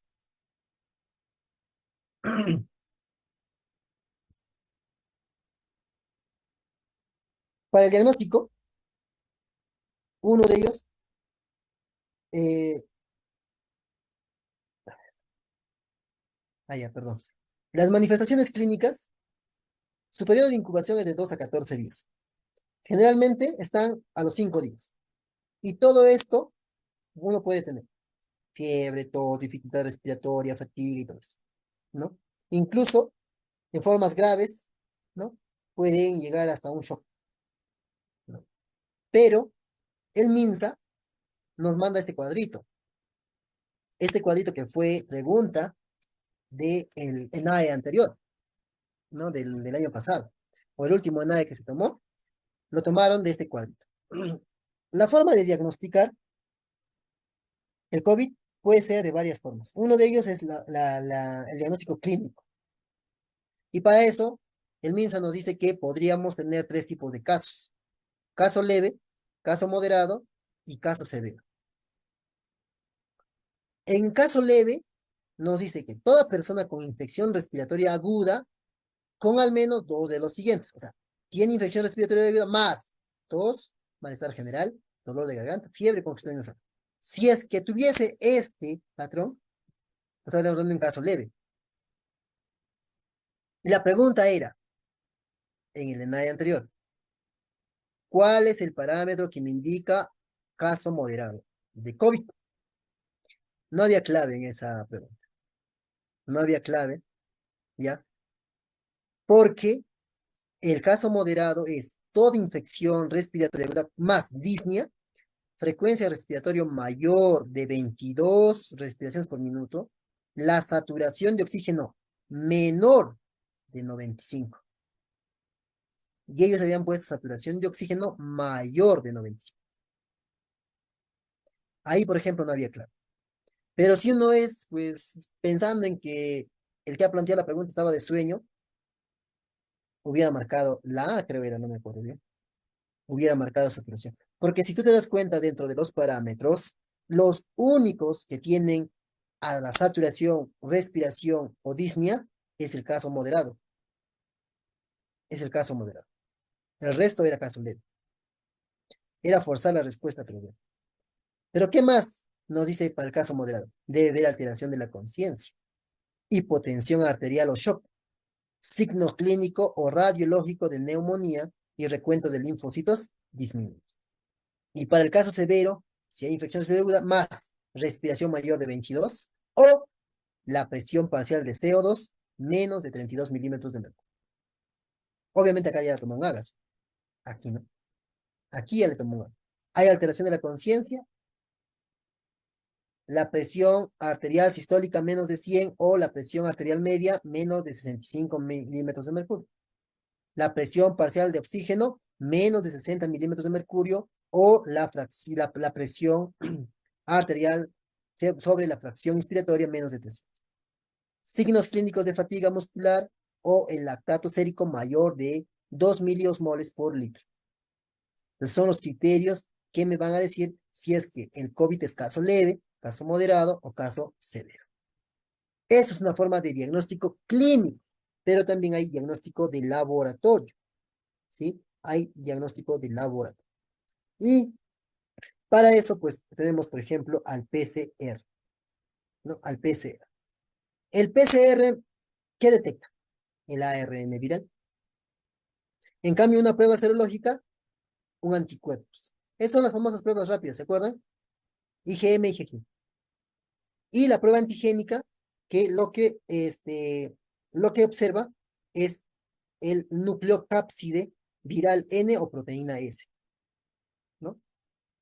Entonces, para tener más claro, este PCR se puede utilizar el diagnóstico para diagnosticar infección activa, al igual que la prueba antigénica. Ambos, el PCR y la prueba antigénica, me van a diagnosticar infección activa por SARS-CoV-2, ¿sí? Por SARS-CoV-2. En cambio, la prueba serológica no. La prueba serológica no me diagnostica. Por eso las pruebas rápidas han sido un gasto innecesario. Lo que sí me da esto es recopilación de datos. Epidemiología quiere datos, hago prueba rápida, ¿no? Entonces yo no puedo utilizar prueba rápida para diagnosticar o excluir algún diagnóstico. No puedo, ¿no? Algo que ¿para qué más me puede servir? Eso me sirve para ver si una determinada población necesita o no vacunación. Eso, para eso sí me sirve. Para eso sí me sirve. ¿Ya? ¿Alguna muestra para el PCR? El PCR se puede utilizar con una muestra nasal, nasofaringe, saliva, sput, al igual que la prueba antigénica. La prueba antigénica puede utilizar alguna muestra nasal, nasofaringe o saliva.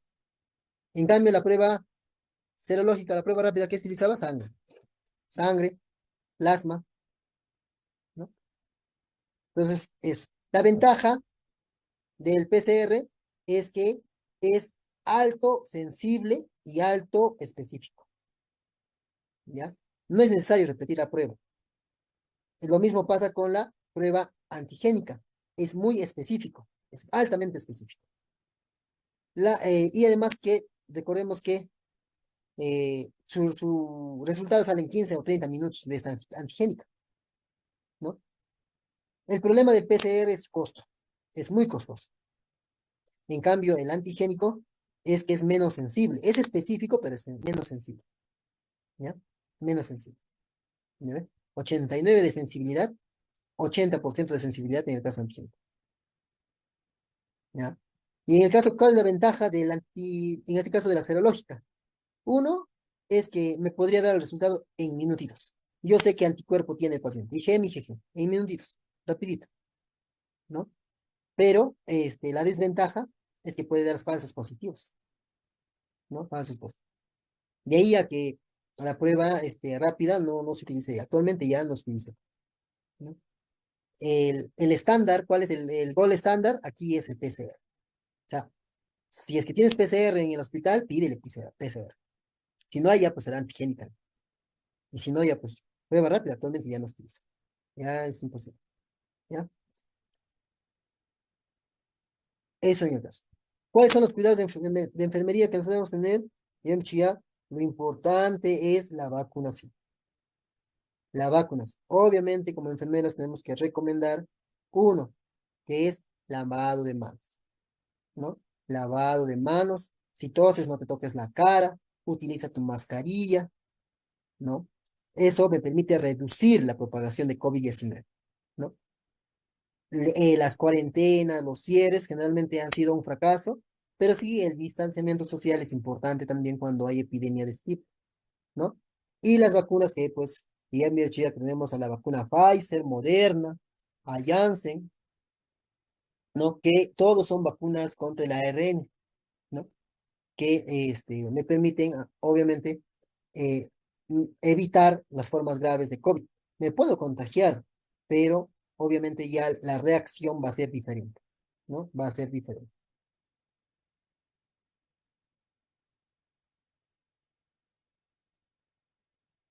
Listo. Luego, vamos a hablar ahora del asma. El asma es una enfermedad crónica, ¿ya? Una enfermedad crónica. ¿Qué significa enfermedad crónica? Que uno se muere con esta enfermedad, ¿no? No es que vas a sanar. Podemos mitigar los síntomas, los signos, podemos controlar el asma, sí, pero es crónico, sí, no tiene cura. Todo lo crónico no tiene cura, o en algún momento nos lleva a un deterioro, ¿sí? Obviamente de las vías respiratorias que causan, ¿qué cosa? Una hiperreactividad. Sobre todo una hiperreactividad bronquial. Bronquial, ¿sí? Eso es el asma. Ahora, hay un asma alérgico como hay un asma no alérgico. De ahí a que vamos a hablar un poquito acerca de sus factores de riesgo.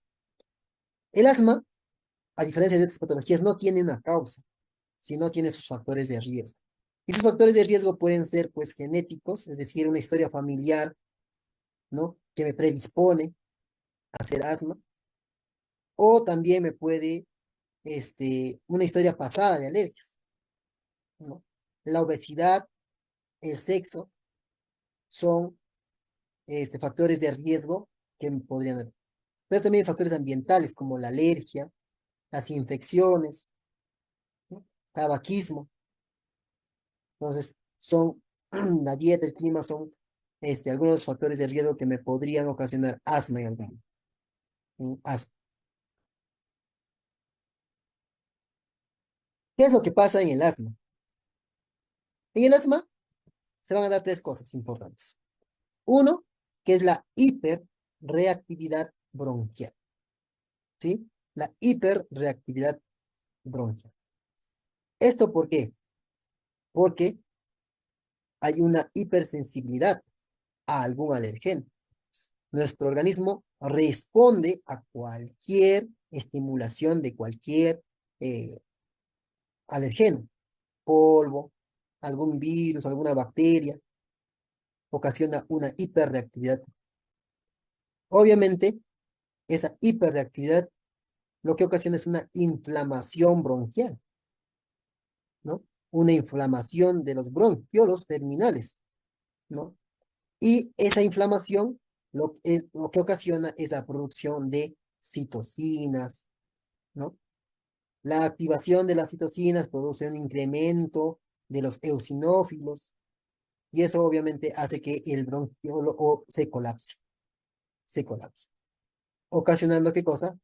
Que se obstruye el bronquio, se obstruye el bronquio, ¿no? Cada vez más se obstruye, porque hay algo que está incrementando el colapso bronquial, ¿no?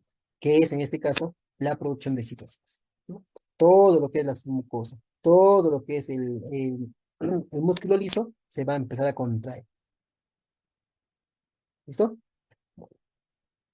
Entonces ahí es donde ocasiona, donde se van a presentar los síntomas, ¿no? Los síntomas del asma son tres: tos, sibilancia y disnea. La triada. Tos, disnea y sibilancia. Es la triada del asma, ¿no? Sibilancia, cuidado, confundamos con neumonía. Y obviamente, el diagnóstico se puede dar de muchas formas, ¿no? Una de ellas es identificar, obviamente en episodios agudos, identificar a través de pruebas o esputo o sangre la eosinofilia, un incremento de los eosinófilos. Si hay un incremento de los eosinófilos, obviamente hay un incremento de las citocinas y las citocinas se han incrementado porque hay una sobreestimulación de algún alergeno, ¿no? Entonces ahí podemos. Con el AGA y con la oximetría de pulso, lo que puedo observar yo es la hipoxemia, ¿no? La hipoxemia, que también es una forma eh, de observar si es que el paciente está o no con algún patrón obstructivo, ¿no? Con alguna obstrucción de flujo de aire. Y si hubiese alergias, obviamente las concentraciones de la inmunoglobulina tipo E me va a permitir también saber si es que o no algún tipo de alergia, ¿no? Algún tipo de alergia. ¿Qué cuidados debo tener? En el caso de cuidados, uno es, obviamente tengo que hacer un buen diagnóstico, ¿no? Un buen diagnóstico y registrar los antecedentes de reacciones alérgicas, identificar los fármacos que el paciente ya toma, porque si es paciente crónico significa que ya tiene medicamento anterior, posiblemente. Vigilar la respuesta a los fármacos porque podría ser un desencadenante alérgico. Y obviamente la administración de líquidos si hay deshidratación, ¿no? Si hay deshidratación. En el caso del tratamiento para el asma, hay una escalera que hay que seguir, ¿no? Una escalera que hay que seguir, no es que de frente le voy a lanzar cualquier ¿no?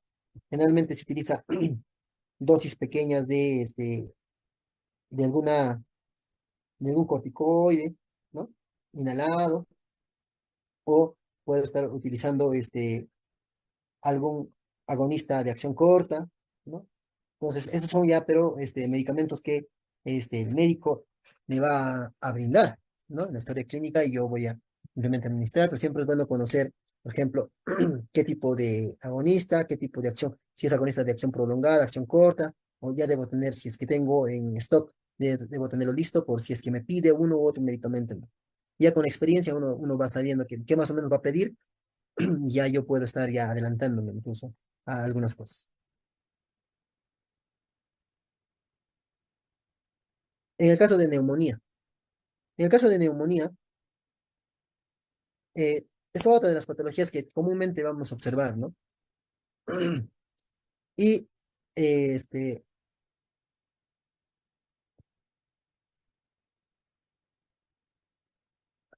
creo que es así. En el caso de neumonía, recordemos que la neumonía viene a ser una inflamación. ¿De qué? Del parénquima pulmonar. Entonces, esa es la neumonía, ¿sí? Se inflama el espacio alveolar, el tejido intersticial de todos los pulmones, ¿sí? De todos los pulmones. La neumonía en muchos países es causa principal de, de muerte, ¿ah? En muchos países es causa principal de muerte, ¿ya? Así que hay que tener bastante cuidado en el caso de la neumonía, ¿ya? Y obviamente la neumonía tiene muchas formas de clasificar, muchas formas. Algunos clasifican en neumonía primaria y neumonía secundaria. Primaria, cuando no hay nada, ninguna condición que te podría predisponer a hacer neumonía. Y haces neumonía, neumonía primaria. Y neumonía secundaria cuando tienes asma, tienes EPOC, tienes alguna fibrosis y producto de eso te da neumonía. Eso es, por ejemplo, una forma de clasificación. La otra que les hemos puesto acá es de acuerdo a la ubicación en donde tú adquieres, ¿no? Y ahí tenemos a la neumonía adquirida en la comunidad, ¿no? En la neumonía adquirida bueno, esta hospitalaria, la llaman también. Una asociada a la salud y otra intrahospitalaria. Obviamente la intrahospitalaria es cuando es mayor, cuando se da después de 48 horas de ingreso. En cambio, extrahospitalaria cuando se da antes de las 48 horas de ingreso al hospital. Y la neumonía asociada a ventilación mecánica también. Es otra forma de clasificar. Otros dicen neumonía típica, atípica. Típica cuando se evidencia los síntomas clásicos. Atípica cuando no hay síntomas clásicos. Y otros dicen de acuerdo al pulmón afectado. Hay neumonía lobar, bronquial y tercial. No te confundas, no te marees con esos términos, que es que de acuerdo a la literatura va variando. ¿Quién causa la neumonía? La neumonía es causada por algún patógeno. Puede ser un virus, puede ser una bacteria. El más común, por ejemplo, de las neumonías extrahospitalarias adquiridas en la comunidad es el Streptococcus pneumoniae. Es el más común. Un Streptococcus pneumoniae. Pero también está la Haemophilus influenzae, la Moraxella cataralis, la Klebsiella pneumoniae, el Staphylococcus aureus, también nos podría dar, ¿ya? También, pero el más común es el Streptococcus pneumoniae, ¿sí? Y en el hospital, dependiendo, ¿no? Si no estamos en UCI, nos podría, el agente causal puede ser nuevamente Streptococcus pneumoniae, ¿no? O la también está el Mycoplasma pneumoniae, la Haemophilus influenzae, la Legionella. Y en UCI puede ser el Streptococcus pneumoniae también, Staphylococcus aureus, Legionella, ¿no? El Haemophilus influenzae, ¿no? Son las causas más comunes en el. ¿Cómo es que se mete la bacteria y qué es lo que hace adentro de nuestro organismo? Este, ah,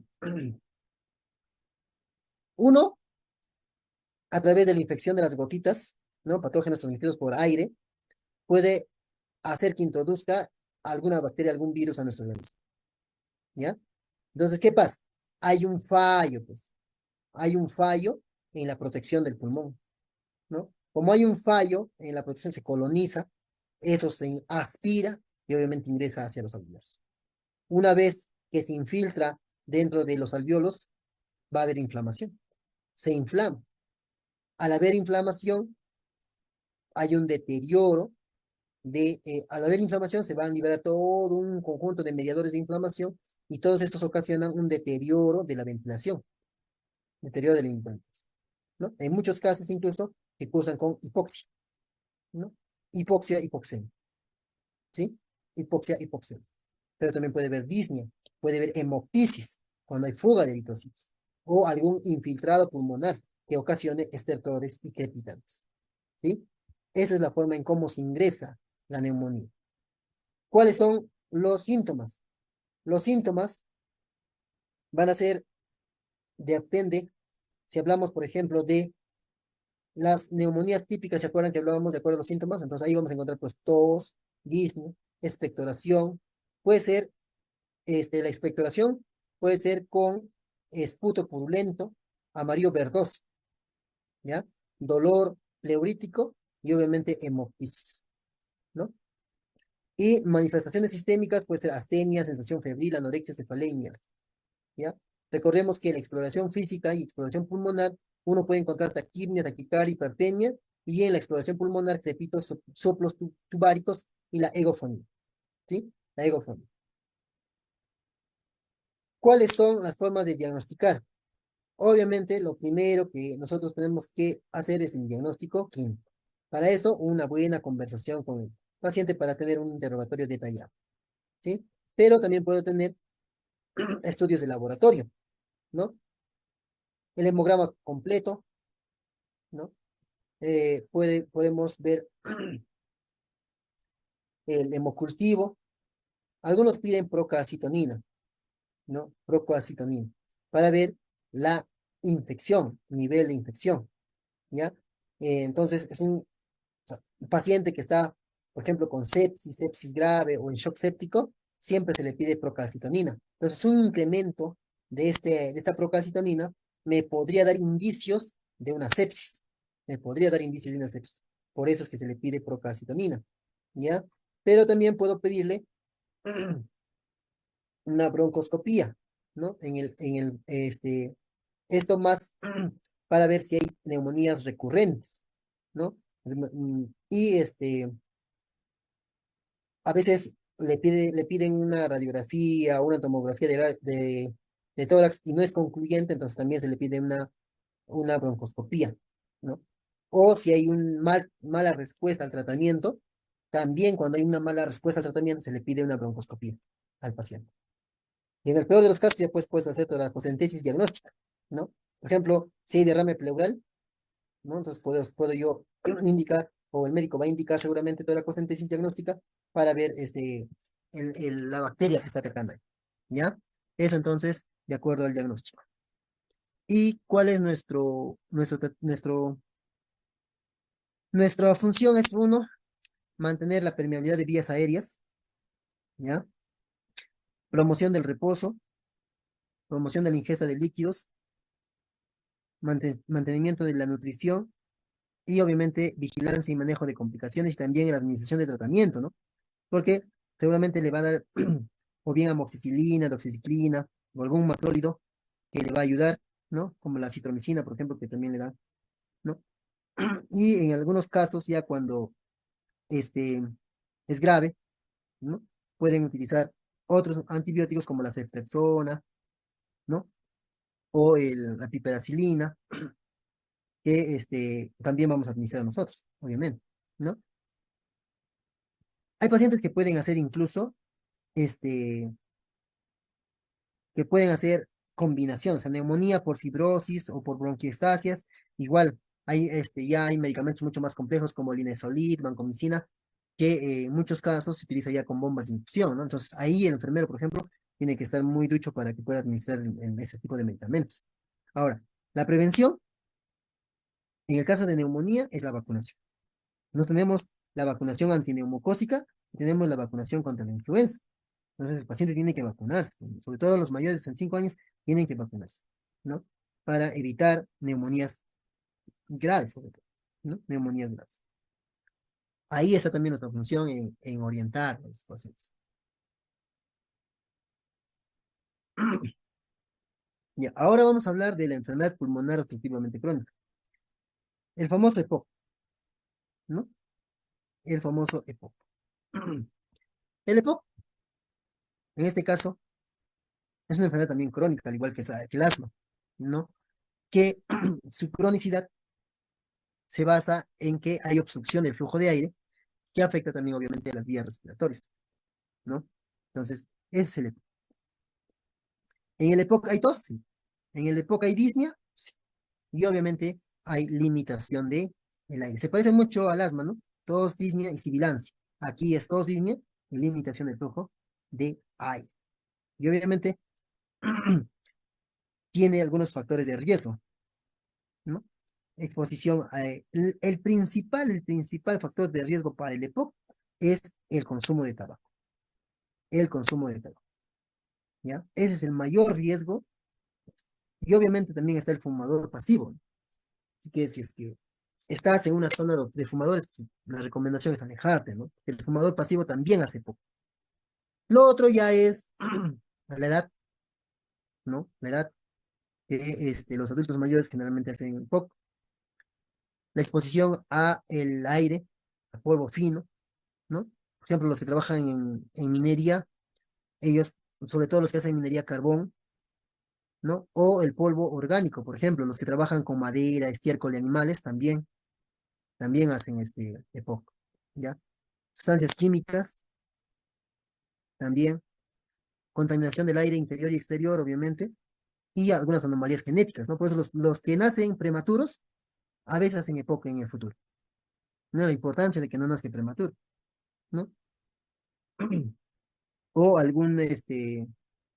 un síndrome que se llama síndrome de Cartagena, también es una anomalía genética, que te podría predisponer al EPOC, ¿ya?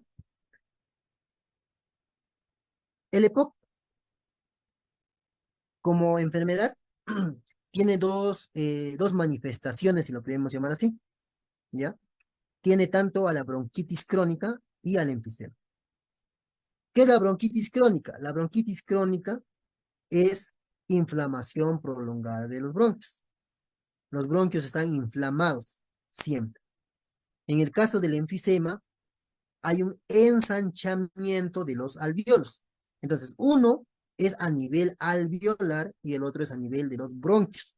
El EPOC se puede presentar como bronquitis crónica o como enfisema, o solo como bronquitis, o solo como enfisema, o con ambos, ¿ya? O con ambos. Entonces, eso hay que tener bastante en cuenta, ¿ya? Ahora, el EPOC a nivel de bronquitis crónica, ¿qué es lo que pasa? Como estamos diciendo acá, hay una inflamación, pues, una inflamación. Entonces, hay un estímulo, en este caso, por ejemplo, el humo del cigarrillo. Ese estímulo hace de que, ¿qué cosa? Se libere una gran cantidad de los que van de material inflamatorio, ¿sí? Entonces hay un incremento de los neutrófilos, hay un incremento de los macrófagos, de los linfocitos, y todos estos liberan citocinas. Al liberar las citocinas lo que hacen es un incremento de la inflamación, ¿no? Incremento. Y ese incremento de la inflamación hace que se estreche la vía aérea, se estrecha, generando una obliteración y eso obviamente hace que se genere el enfisema. El enfisema en realidad es limitación de flujo de aire y acá hay limitación de flujo de aire. Limitación de flujo de aire. Ahora, ¿hay destrucción también de los alvéolos? Sí. Por ese incremento de la nicotina, el fumador, ¿no? Hay un incremento de la nicotina. ¿Qué cosa hace? Hay una pérdida. Esa nicotina hace de que se pierda la elasticidad de estos tejidos. Al, al perderse la elasticidad, colapsan. Entonces, ya el alvéolo ya no es pequeño, mira, se hace un alvéolo gigante, parece. Uno puede decir, ah, pero está más grande, ¿no? Más aire. No. Como es más grande, hay una disminución del retroceso. No es que el alvéolo está así. Entonces, cuando elimina se hace pequeño, cuando se llena se hace grande. Pequeño, grande. En estos casos, está grande. Ya no se puede hacer pequeño. Se acumula. Se acumula aquí. Hay aire. Se atrapa. Por eso se llaman atrapamiento de aire, ¿no? Si hay más aire que no está haciendo intercambio gaseoso, ¿qué cosa aumenta? El espacio muerto. Por eso hay un desajuste, pues, a nivel de la ventilación y la perfusión, porque no ha disminuido el retroceso elástico.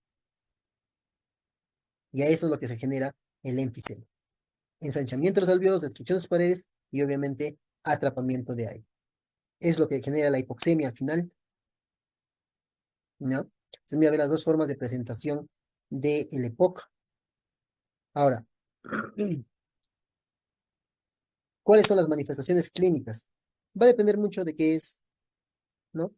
Generalmente, ya les he dicho ya, el enfisema y la bronquitis. El enfisema, generalmente le llaman algunos, no, por ejemplo, acá no hay cianosis. En el caso del enfisema, no hay cianosis. ¿Ya? No hay cianosis. Aquí es caquético, en cambio aquí es hinchado, le llaman. Hinchable azul. En cambio acá le llaman el poffer rosa, ¿no? Poffer rosa. Caquéticos, no cianótico, tos, pero tos leve, ¿ya? En cambio aquí su tos es grave, hay un exceso de peso, tos productiva, ¿ya? Y esa va a ser la diferencia entre ambos, ¿no? Entre el enfisema y el bronquitis. Uno que acá está es leve y acá es tos productivo. Acá es caquético, acá es un exceso de peso. Acá no hay cianosis, no hay cianosis. Acá hay cianótico, ¿ya? Cianótico. Acá hay edema, ¿ya? Aquí hay edema. Está hinchado el paciente, ¿no? Algunas de las características clínicas. Pero de manera en general, habíamos dicho que es tos, disnea y limitación del flujo de aire. De manera general, ¿sí? Pero si queremos separar por cada una de sus manifestaciones, ahí, aquí tenemos más detalles. Y en el caso del EPOC, pues para el diagnóstico, podemos poner en primer lugar un interrogatorio detallado, la exploración física, en donde obviamente yo voy a tener que ver la oximetría de pulso, ¿no? ¿Cómo está? Si el paciente tiene dificultad respiratoria, ¿no? Hay que medir la oximetría de pulso.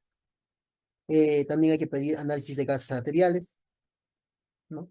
Para ver cómo está la saturación, ¿no? Cómo está el estado de la presión de oxígeno o la presión de CO2. Generalmente está disminuido el oxígeno y el del CO2 está incrementado, ¿no? Y obviamente la espirometría. La espirometría me permite, es una casi pruebas iniciales que se tienen que hacer, ¿no? ¿Para qué? Para ver si es que el paciente tiene o no tiene EPOC, ¿no? Ahora, en el caso de las imágenes, igualito, ¿no? Tenemos la radiografía de tórax, ¿no? Generalmente en la radiografía lo que voy a ver es que las costillas y los espacios intercostales están bien ensanchados, ¿no? Y también le podría pedir una tomografía computarizada para ver qué tipo de, si escribiese algún tipo de enfisema, ¿no? Para ver. y obviamente habría que ver alguna prueba de laboratorio como hemograma completo para ver si es que hay polisistemia o hay un incremento del hematocrito, ¿no? Este, un electrocardiograma tampoco nos haría de más, porque hay pacientes que este, hacen hipertrofia.